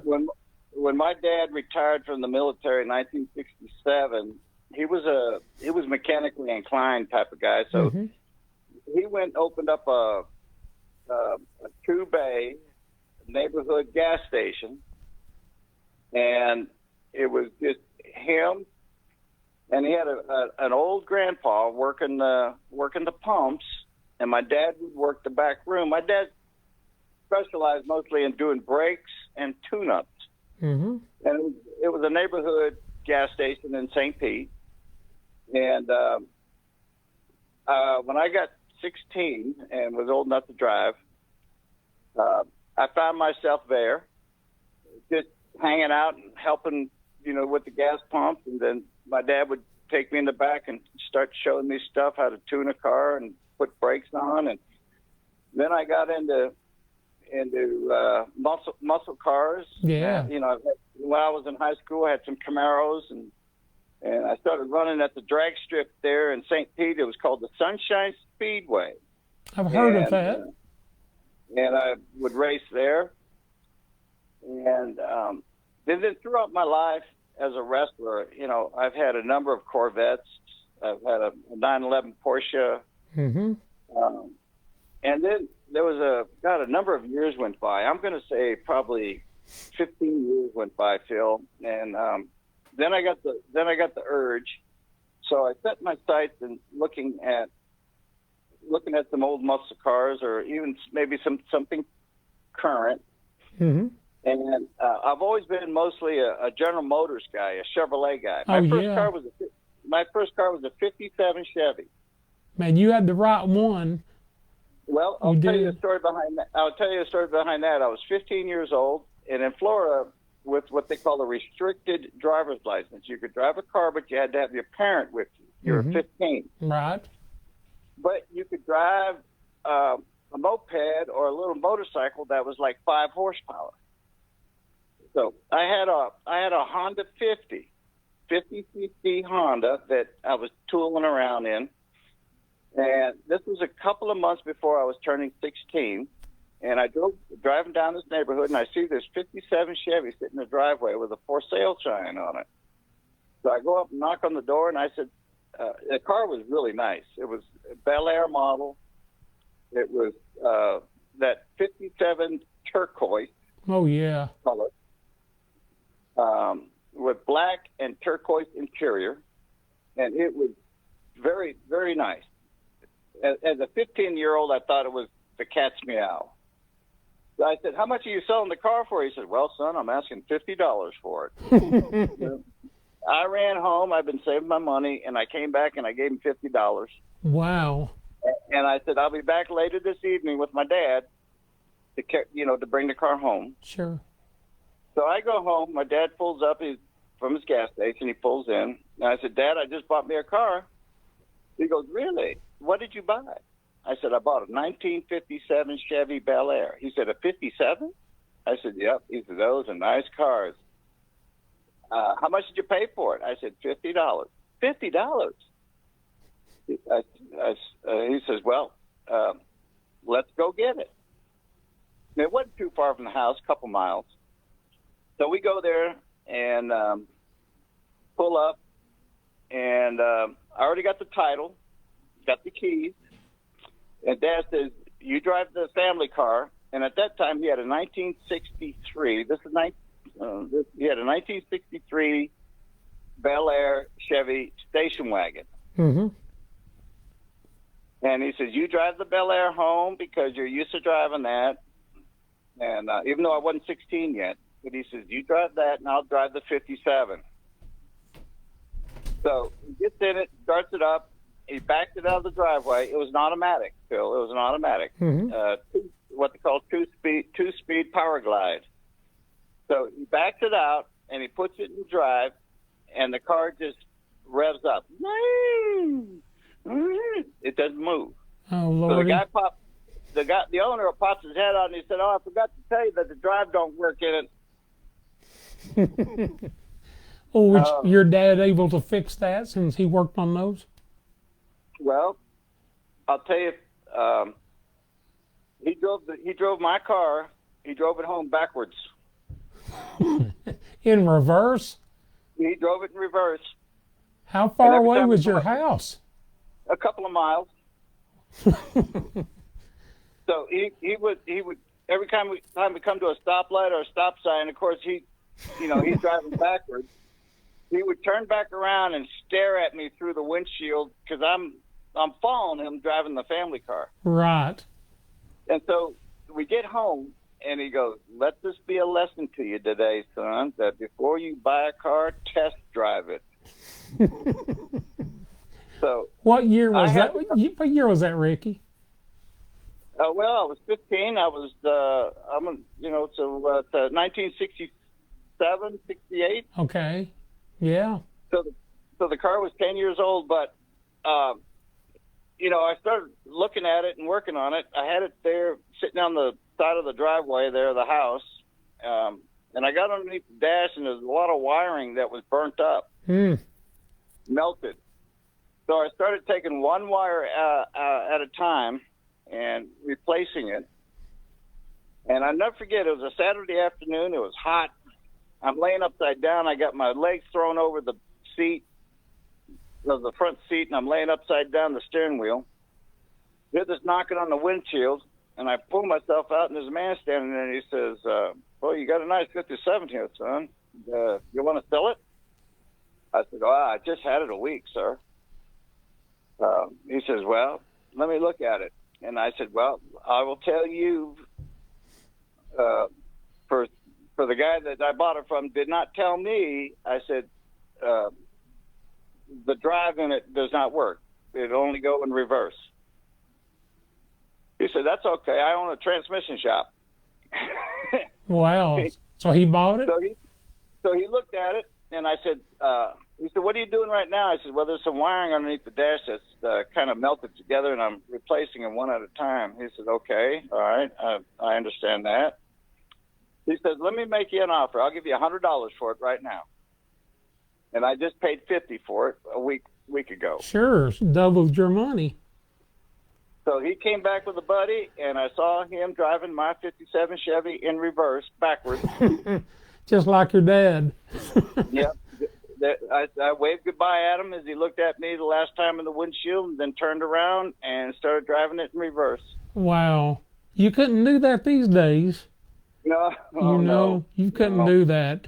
Well, I knew you were in when I saw you went to Knoxville Dragway. I used to go out there all the time, and the week I saw you were out there was one of the weeks I didn't go. So hopefully, when this COVID is over, or heck, it's outside, it doesn't matter. Yeah. Um, we ought to hook up and But go out there to the drags. well, I bought a 2007 Ford Mustang. Yeah, I saw that. That's killer on Facebook. It's a Celine. Uh-huh. Wow. It's in a category up there with the Shelbys, Sure. the Jack Roush Mustangs Right. and stuff. It's a supercharged motor. That's the way it came. Mm-hmm. It's putting out about 500 horsepower. Man. I bought it down in Florida. The owner, I was living in St. Pete. The original owner was in Clearwater. Mm-hmm. And I tell you, Phil, I've been looking for. I started when I said, I think I'm going to get I told Sandy, I said, I think I'm going to get into a car, something for me to tinker with. And she says, after all these years, you've earned it. So Sure. Get you so something have at it. running, right? Yeah. So I started looking, and I found out these cars are made out in California, Mm-hmm. and lo and behold, this one I found was in Clearwater, which was like 20 minutes away from the house. Mm-hmm. It was an '07. I bought it in 19, and it only had 8,000 miles on it. Wow. And so I got it, and I got to know of a good Ford Mustang guy in St. Pete. His name is Josh Levin, Levin, Levin Motorsports. Mm-hmm. So I drove that car for a month, and then it was at the shop for 2 years. Wow. What happened to it? I just having stuff done to it. Oh, yeah, getting it fixed up, right. Well, now that you're in Tennessee, I know a really good guy. He's actually a drag racer. He's sponsored by Ford, and he gets all the prototype cars. Like he's got a Cobra jet that they only made one of these original, and he was running this thing, and that's mainly his specialty is the Ford Mustang. So if you have any problems, he's the guy here for you. Oh, okay. Well, I will take you up on that. I got to know a guy. God, I lost the name. Hang on. He's a Tennessee guy. Rob Vandergrip. I've heard that name. He used to drag race like in the Pro Mod Mm-hmm. Chevy. He's a 3-time national champion. Right. He had his '57 Chevy, which was he retired. He's about mid-60s now. 20 years ago, Mm-hmm. he had this '57 Chevy going over 200 miles an hour in a quarter. Gee, you'd think they'd come apart at that, wouldn't you? Yeah, he said it's best he's like 201, and Wow. he held the record there at the Knoxville Drag there at the eighth mile. Yeah, He I had know the his record. name. Yep, I know his name. So we become good buddies, and he's hooked me up with a couple of guys, but they were mostly pro mod guys, and Sure. these are guys that the Chevrolet guys. So yeah, I am kind of looking for a Ford guy. Well, we go to the drag races. If you'll run out, we can all run out sometime. He runs every weekend up there, and he usually wins everything. He's got a pro, I guess a pro stock, and then he's got a dragster, and he always wins in both the categories about every week. And but I'd like to go out there sometime if you ever want to run out. It's about 2 miles from where I live. Oh yeah, well, this is what my car ran a 7.1 in the 8th, and Moving. that's on street tires. Wow. So little problem trying to hook up coming out of the hole. Sure. So I've got me some slicks now, and There you go. I've also ordered what they call a trans brake, Yep. You're ready. and Rob tells me, he says, Ricky, by just doing that, your car's going to be in the sixes. Oh yeah, sure. You make And you he some says, money out there driving. he says, in a quarter mile, that equates into a 10-second mid 10.5 car in a quarter, which is really quick for a street car. Oh yeah, that's moving on right there, Ricky. Really is. Yeah, I have a 10-second street car. So yeah, this motor is it's just a 281 cubic inch Ford 4.6 liter. Mm-hmm. But I had a lot of head work done to it. Had the cams changed out. Mm-hmm. 18% increase in the bottom crank pulley to spin that supercharger. And Dang, you got a race car on road tires. And I had a lot of suspension work done. Mm-hmm. So I have about 650 horsepower to the rear wheels. Gee whiz. Which they equate is about 800 to the engine. Wow. You use about an 18 to 20%. You take that times 800, and then you minus out what you get, because your drivetrain, what it costs you, because it came with a 6-speed stick, but I put in a 6-speed auto, Mm-hmm. because autos are shift faster than stick shift nowadays. But Phil, what I ran into, that car is a 2007, and they didn't put 6 speeds in the Mustangs until 2010. Oh, I didn't know that. So the computer in the car doesn't know that it has an automatic to start with, and it certainly doesn't know that it's got a 6-speed, because it didn't. So I had to get a 2010 computer brain, and that's what the guys at 11 Motorsports configured with. They said they had 150 connections to rewire. He says, because that computer controls your turn signals, your brake lights, your park lights. It controls everything. So they had to reconfigure everything. Mm-hmm. So that this computer now knows that this car has a 6-speed auto and not a 6-speed stick. Gotcha. And then I had to have that transmission beefed up to handle the horsepower. And so, and then it started with that, and then of course to beef up the rear end, and the subframe connectors underneath, and all the trailing arms to handle the horsepower. And so it's like the dominoes effect. Once you start with horsepower, it trickles down through More the and drivetrain more. Sure. all the way out the back, because you don't want stuff breaking on you. No. You should take that out at the track and run it. Well, I'm waiting for them to open, and I guess when the weather gets good, and then I've got my slick, and I hope to get into clip me off some 6-second runs there in the 8th. That'd be really good, and man, you'll have a lot of fun out there. I made my first trip to a real drag strip a few years back. I went up to Bristol for the Spring Nationals, and I'd never saw nitro cars before. And I remember having a drink sitting. We had the sky boxes, so we're here in a skybox, kind of on the start line.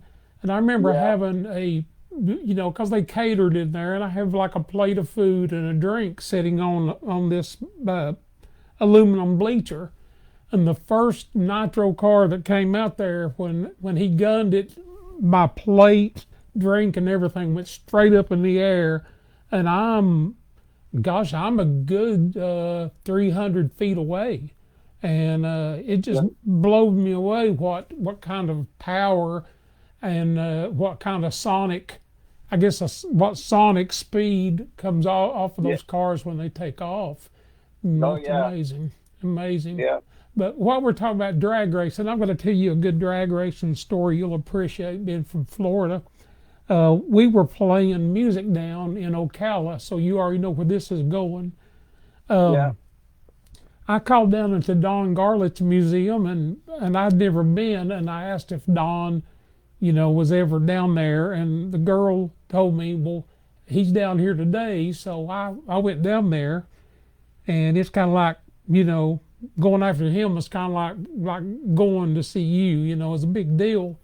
So I walk in and I ask where he's at, and the girl says, well, he's back in his garage. He's getting ready to have a yard sale. So I went back there, and Don's got all of this stuff for sale. He's selling lawnmowers, weed eaters, all this stuff. And I get looking around. He's got parts everywhere. So I just start buying parts from him, having him autograph them. And anyway, I'm back in a corner, and I see the front end of a dragster back there. And we were down there. Me and my buddy drove down in a small car. And I see a front end of this dragster, which wasn't the wheels, but it's, the aluminum, front end from probably the engine up. Anyway, I pull that out and ask him if he wants to sell it. And he said, yeah, I'll sell it. And I had him autograph it.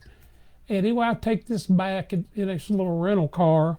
And it fit the rental car pretty good because we didn't have luggage in it at the time. It's all at the hotel. So I get back to the hotel, and I bought the front end of this dragster, which I found out later was one called Swamp Rat 18 that was the one he called Shorty. He couldn't ever hook it up, so he only drove it once.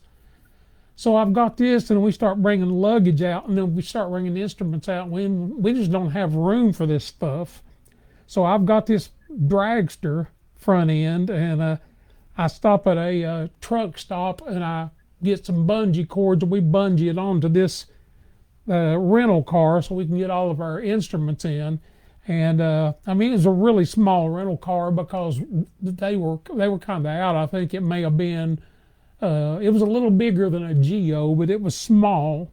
And oh man, you go buying something like that and forget you got suitcases and stuff. It's kind of crazy, but buddy, I don't want to tie you up. I want to let you go. But I just wanted to tell you how much I appreciate you being on. I got a couple of buddies real quick. You knew my buddy Steve Gully that passed away, and his daughter's been watching us, and her grandson, his name's Mac, and Steve was his daddy. Steve, our grandfather. Steve was my running partner in music for most of my life when we played in bands. And I wanted to see if you'd holler out to Mac. He's a young fella out there. And if you'd just say, hey, Mac, or whatever, he'd love that. And then I think my son Matt is on. So Mac and Matt and a fellow played music with me named Brian.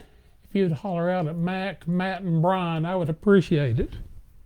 Oh, okay. Well, Mac, and Brian, the Dragon talking at you. Ricky Steamboat, Hall of Famer. Yeah, yep. Buddy. Yep. The guy that wore out Ric Flair. not too many guys that say that, but appreciate you all being fans, and I wish the best. God bless y'all. And Phil, if you don't mind, if when we get off here, either my phone or Sandy's, text me an address, and be sure to put those names down on the text, and I'll personalize and send out some autographed pictures. Man, that's nice of you. And like if we get them to you, you can make sure that they'll get them. Oh yeah, can you stick an extra one in there or two out for me? No, I didn't. I'm so sorry. You betcha. I'll be happy to send one in there. Put one in there for you, and I'll put them all together. That's awesome. Just text me an address. Once again, with all Mac and all the names, and sure. I'll be sure to write something special, and I'll send it off to you. Buddy, that would mean a lot. And Ricky, it's been great having you on. Everybody's been waiting for tonight, and we've run about an hour over, and we've still got a full house watching. So that says a whole lot about you. Have we got a time for a Ric Flair story? Always. You go This ahead. I'm going to say this is 1979, 1980. In the Carolinas, Ric Flair and I were really hot. And we were wrestling in Charleston, South Carolina. And I wasn't wearing what, the later in my career, I started wearing what they call the long tights. That was tights that go all the way down inside my boots. Sure. I was just wearing your typical wrestler's tights. And so we're having a show in Charleston. It's sold out, and we're having a main event match, and Flair gets me up in a suplex. Now that is, my feet are, the soles of my boots are pointing at the ceiling, and he's got me hooked around the head. I've got one of my arms hooked around his head, and when you get him up in that position to where we're standing up and straight up and down like a pole. And sometimes the guy likes to hold you up in the air, and what that does in our business, we say it's a show of strength, that he's holding the guy up there for a few seconds before going backwards to deliver the suplex. Mm-hmm. So he's got one hand around my head, I got my arm around my head, and it's a balancing act to where you're both working together, because you don't want to come down in pieces or come off kiltered, because you could get hurt. You could hit your shoulder and dislocate your shoulder, or if you don't land flat on your back and hurt your back. But anyway, so he's got the other hand is up there. He grabs me. You always grab the guy by the tights, and then you hoist him up, and then I would point my leg straight up in the air. Well, while he's holding me up in the air to show this sign of the test of strength here, he takes my tights and he pulls them down and he moves them over to the side, and all of my privates are now exposed. And I'm now, understand, my head is right next to his head, and my feet are up in the air, and I'm calling everything but a child of God. I did. And he not only just holds me up there, he does what we call the four sides. He turns, and then he turns, and then he turns. Oh, and Lord. then finally he finished the move, and he gives me the suplex. Wow. So I reached down and pulled my tights back over everything, and and I was hot, but he's laughing his ass off at me. Uh-huh. Laughing, even laughing during the match.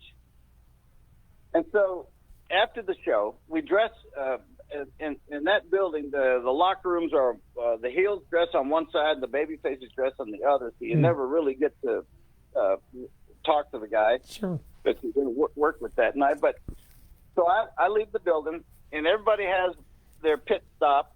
Either a little convenience store or something, where they go in and guys run in and get a sandwich, or they get Coke, something to drink. Sure. Yep. Yeah, something. They always run in, and it's the same spot. And the fans know that's where all the guys go.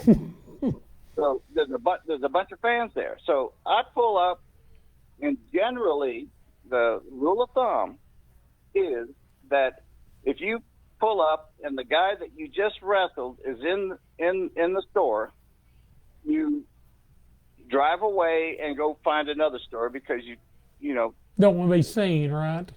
Don't want to be seen together in the same store. Sure. So but anyway, as I start to back up, I said, to hell with this. I put it back in drive, and I pull up. I go inside, and Flair's bent over looking at a row of I don't know, sandwiches or something. Oh, wow. I know where this is going. I grabbed by his, he doesn't, and there's a bunch of fans around him, and I grabbed by his shirt, and I spin him around, and I get up in his face, and I said, you ever pull that crap on me again? I said, you'll be carrying your ass home. and and I turned around and I walked out, and I'm passing through all the fans. There, you could hear him going, "Oh, Richie's hot. Oh, you hear what he said to Flair? Oh boy, he's hot." So Charleston was 200 miles. So it's about 2:00 in the morning. I get back. We didn't have cell phones back then. Right, so right. I'm getting ready to get in bed, and my phone rings, and I pick it up, and he goes, "Hey, Ricky, this is Flair." Yeah. He goes, are we okay? I go, what? He said, well, you came in the store and man, you were hot. And I know what I did in the ring, but it's just a joke thing. I just wanted to know if we're still okay. And I said, I got you. I got you, didn't I? What are you going to do one day when you're at Fanboy and somebody brings one of those pictures with your pants down wanting you to autograph it? Oh, my goodness. Thank God there wasn't cell phones back then. Yeah. Because everybody was taking pictures of it, right? Yeah. This was, like I said, back in 1979 or something sure, like that. And, sure. But, I said, here, you are one of the best in the business and know all the angles and the ins and outs. And I said, I got you tonight, didn't I, in the store? I got you. And you and he have been just really good buddies for a long time, right? Oh, yeah. How's he doing? He's doing okay. Okay. He had a difficult time there for a while. I think something with his intestines, Right. And he was having surgery, and they did a self-induced coma. Yeah, I'd heard that. Yeah, a self-induced coma on him. And his wife called us up, and Sandy and I were living down in Florida, and I said, well, I'll be up there. So we hopped in the car, and about 5 o'clock in the afternoon, we're driving from St. Pete up to Atlanta. Mm-hmm. And we got up there late that night, and I got up the next morning. We went to the hospital, and he was still out. Oh. And his wife was there, and we were talking. And finally, I leaned over the bed, and I'm looking at him in the face, and his eyes popped open. Wow. And that's the first time his eyes had popped open in like 4 or 5 days. Wow. And he opened his eyes, and his wife goes, it's Ricky Steamboat. Ricky Steamboat's here to see you. And he's opening his eyes, and I can see you. He's trying to focus, right? He's trying to focus. Sure. And finally, he sees, and we're like face to face. We're like 2 inches apart, nose to nose. Uh-huh. And he goes, right out of the blue, he goes, Ricky Steamboat. Incredible. He says, incredible. Wow, So- and he woke up then. Oh, yeah, and I looked over his wife. I said, he's all right. He's back. That's awesome. Yeah. That's awesome. I was a nurse for quite a few years, and I worked. My specialty was coma patients, and I saw a bunch of them wake up, and it's amazing when you get people. In my case, I had people that had been out for maybe 2 or 3 months.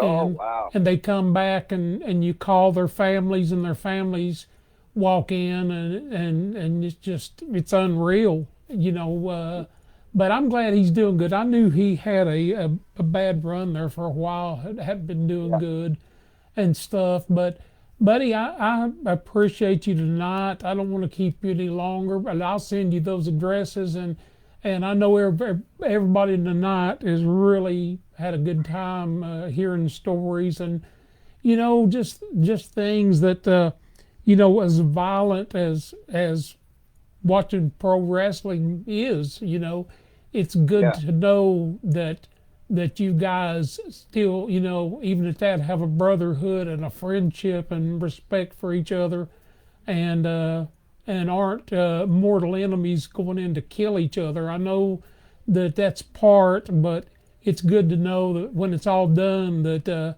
just like you, with Flair being out on his back, you drive all that distance to see him because he's your buddy, and that's a big thing because that's what we got in the end. We got our family and we've got buddies that we've not ran off over the years, and that's a good thing.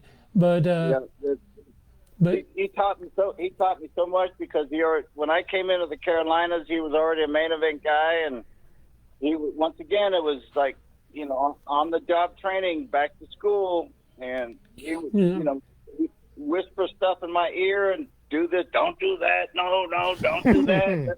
and then afterwards in the locker room he'd say, when I tell you don't do that, this is the reason why, and he would explain it. No, you don't want to do that because whatever the reason, and my light bulb would click on and say, yeah, I understand that. Yeah, okay. It's the psychology of it. Well, that's awesome. I noticed at Fanboy just the friendship I could tell between you two, because when you both were sharing a booth, you constantly were, right on each other, talking constantly to each other, laughing, and that told me a whole lot. I said, these guys right here are pretty good buddies, and that's something, it's hard to find friends anymore that are lifelong friends like that. And, when you find them, it's good. I got to tell you this one real quick story. Yeah, buddy, you're good. Ric Flair and I we're in the Carolinas. We'd wrestled each other so many times. We're in Charlotte Coliseum, the Good House, and the booker comes up and says, how about tonight if we can we get Flair, we'll slip Flair over with something, he cheated or something. Maybe he holds your tights or foot on the ropes or using something to cheat. And then next week when we come back, we'll come back with 2 referees, and we'll have a referee in the ring and a referee on the floor. So if he tries to do something behind the referee's back, the referee on the floor will catch him. Sure.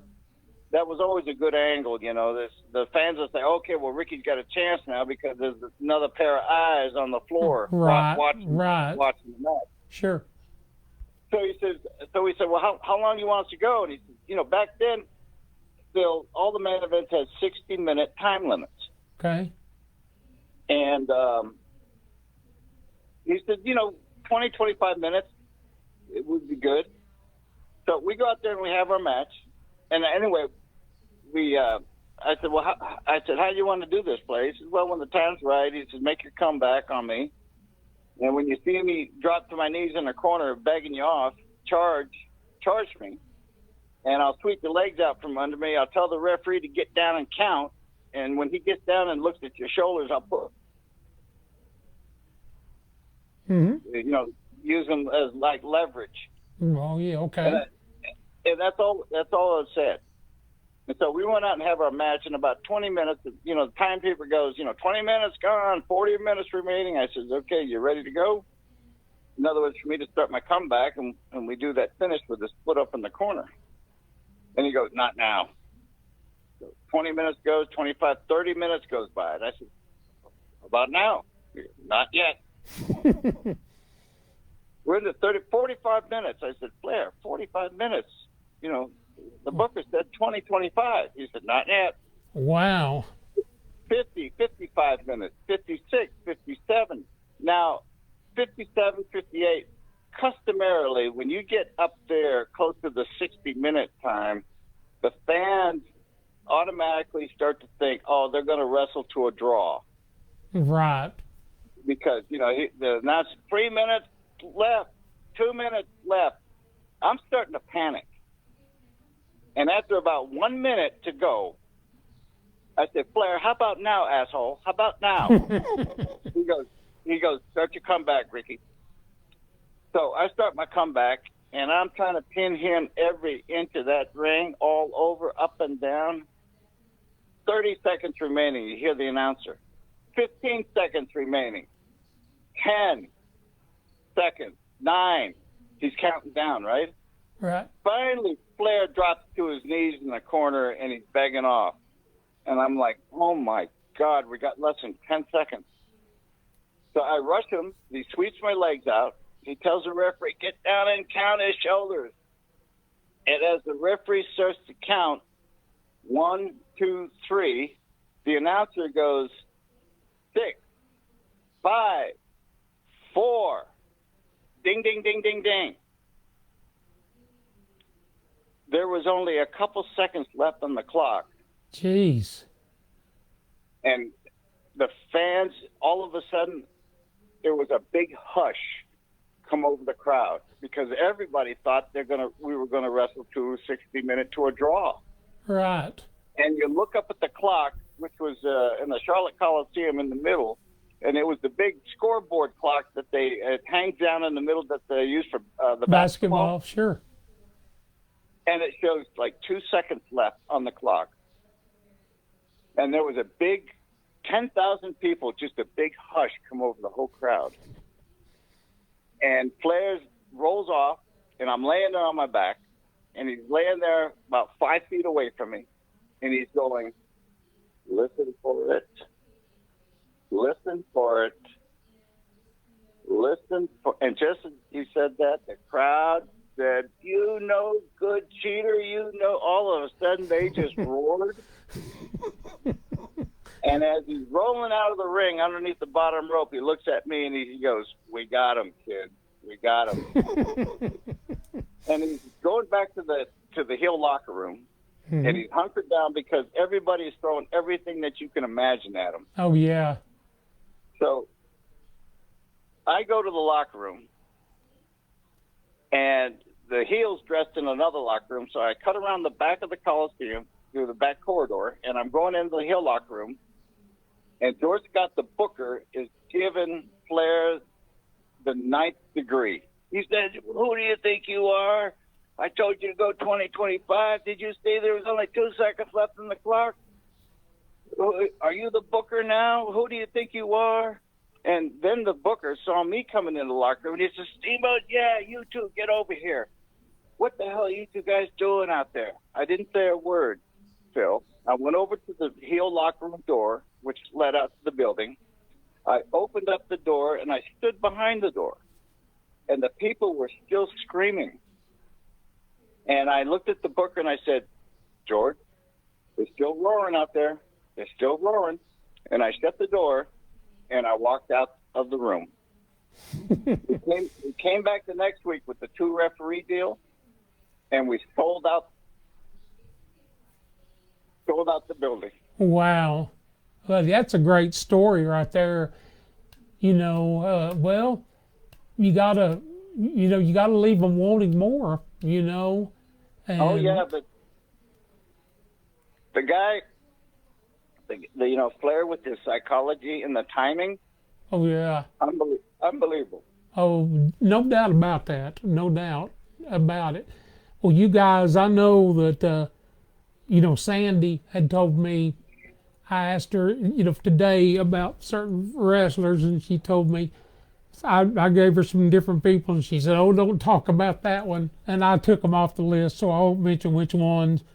But Flair had high notes of talking about him tonight, and I knew that would be good. And she mentioned Roddy Piper and yeah. Folks like that. And but it's been good talking to you tonight, and I know I hope we can do this again sometime, because it's been fun, and I know that you're like me. Sometimes it's good to be able, especially during the COVID and stuff, to look back on your career and things that you've done. And a lot of times it's just fun to look back and laugh at things that at the moment really wasn't funny, that was either pissed you off or was scary moments, whatever. And it's funny to come back and laugh at that stuff now, or see, what a good impact it had on things that you've done that have impacted other people and stuff. So, Ricky, I'm just so glad to have you on tonight. I'm going to cut you loose, and I thank you again for being part of this, and thank Sandy for hooking it up, and and I will get you some addresses here as soon as, or get you my address as soon as we get off. Okay. Okay, that sounds like a plan. And once again, Phil, I do appreciate it because it makes me feel good to go back and reminisce, like you said. Yep. And it's always a good feeling. And as you know, there's not a whole lot of that going around, but I think that if we can spread it, that's good. That's good karma. That's good for everybody to listen in, and I hope they get a kick out of some of it. And all these stories that I said tonight were all true. Not everything I said actually happened. And well, I tell you what, I've learned a lot tonight. I've heard a lot of good, funny things, and my buddies who are big wrestling fans. There's a lot of wrestling fans in bluegrass that tuned in tonight that normally weren't people that even pay attention to what I do here, but the word got around about you and the numbers went up. So it's not WrestleMania, but we've got some good numbers of people watching in tonight. So we're gonna everybody out there listening, Phil and I, we're gonna hook up again sometime, and we'll do it again. I've got a dozen other good true stories to tell. Buddy, that sounds awesome, and I'm gonna be working on my what's the arm pull? Arm drag. Arm drag. I'm gonna work on that, and the next time I see you, I'm gonna put one of those on you. And yeah, you can even Google it. They've even got a thing. Google it, the Ricky Steamboat Arm Drag, and they'll. My goodness. My son will know what it is. He knew the name of all your moves, yeah. And I don't know how many times he got the switch out after him for running around trying to put my wife in wrestling holds. She'd come in the room and he'd come in and jump on her back, and he was, he wasn't a baby. He was a young boy, but, she was his wrestling mannequin, I guess, because I was out of town. And I would come back and she'd say, I'm glad you're back in town because he's been putting wrestling holds on me all week. And I've said, I don't know how many times that I've had to go get the switch because, and she goes, and now I feel bad because I've done that, but he's almost broke my neck or broke my legs. And I said, well, and I said, well, yeah, I'm home, but I've been on the road. I'm going to rest. You'll have to keep wrestling him. It's going to be a few days before I'm ready to be his partner. So anyway, buddy, I've enjoyed it, and hey, we'll have to hook up sometime. A restaurant here in town, Louis. We got to go down there sometime. And that'll be great. Just either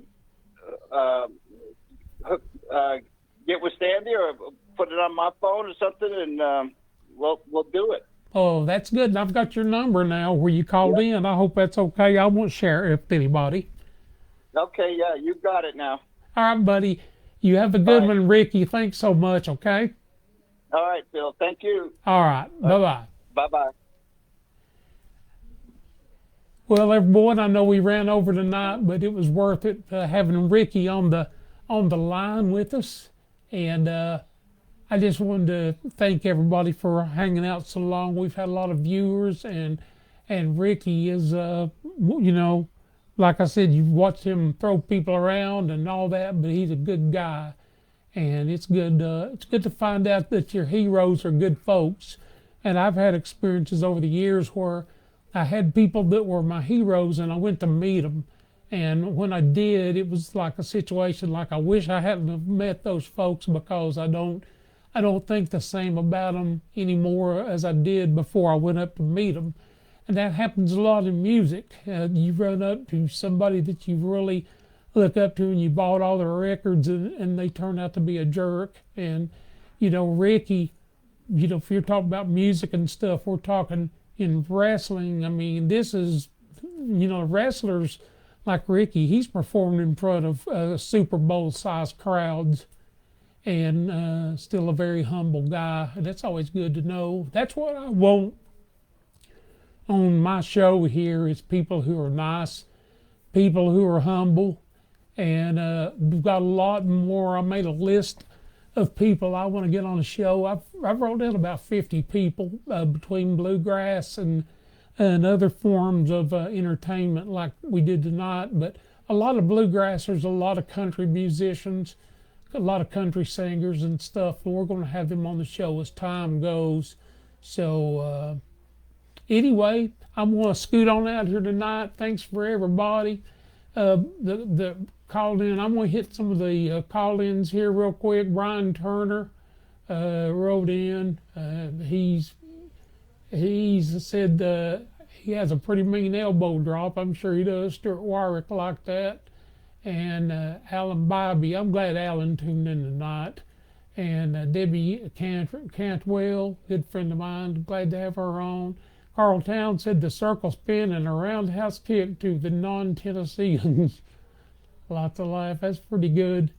I'll tell you what, we've had so many, there's too many to read here. But I'm going to sign off. I've got to go to North Carolina early in the morning. I've got some good news that any of you folks that are my friends, watch my page tomorrow. I've got some good news coming out here that I'm real proud of. And anyway, that's what I'm heading into the Carolinas for tomorrow. And something I've waited on for a while. So send up some prayers. We'll have a safe trip. It's supposed to snow. I know they keep the interstates clean, but you just never know going through between Knoxville and North Carolina what you're going to run into. But thanks a lot to everybody that tuned in. We're going to do this again and have Ricky back again sometime. So great evening to everybody. God bless you. Thanks for tuning in. We'll see you next week.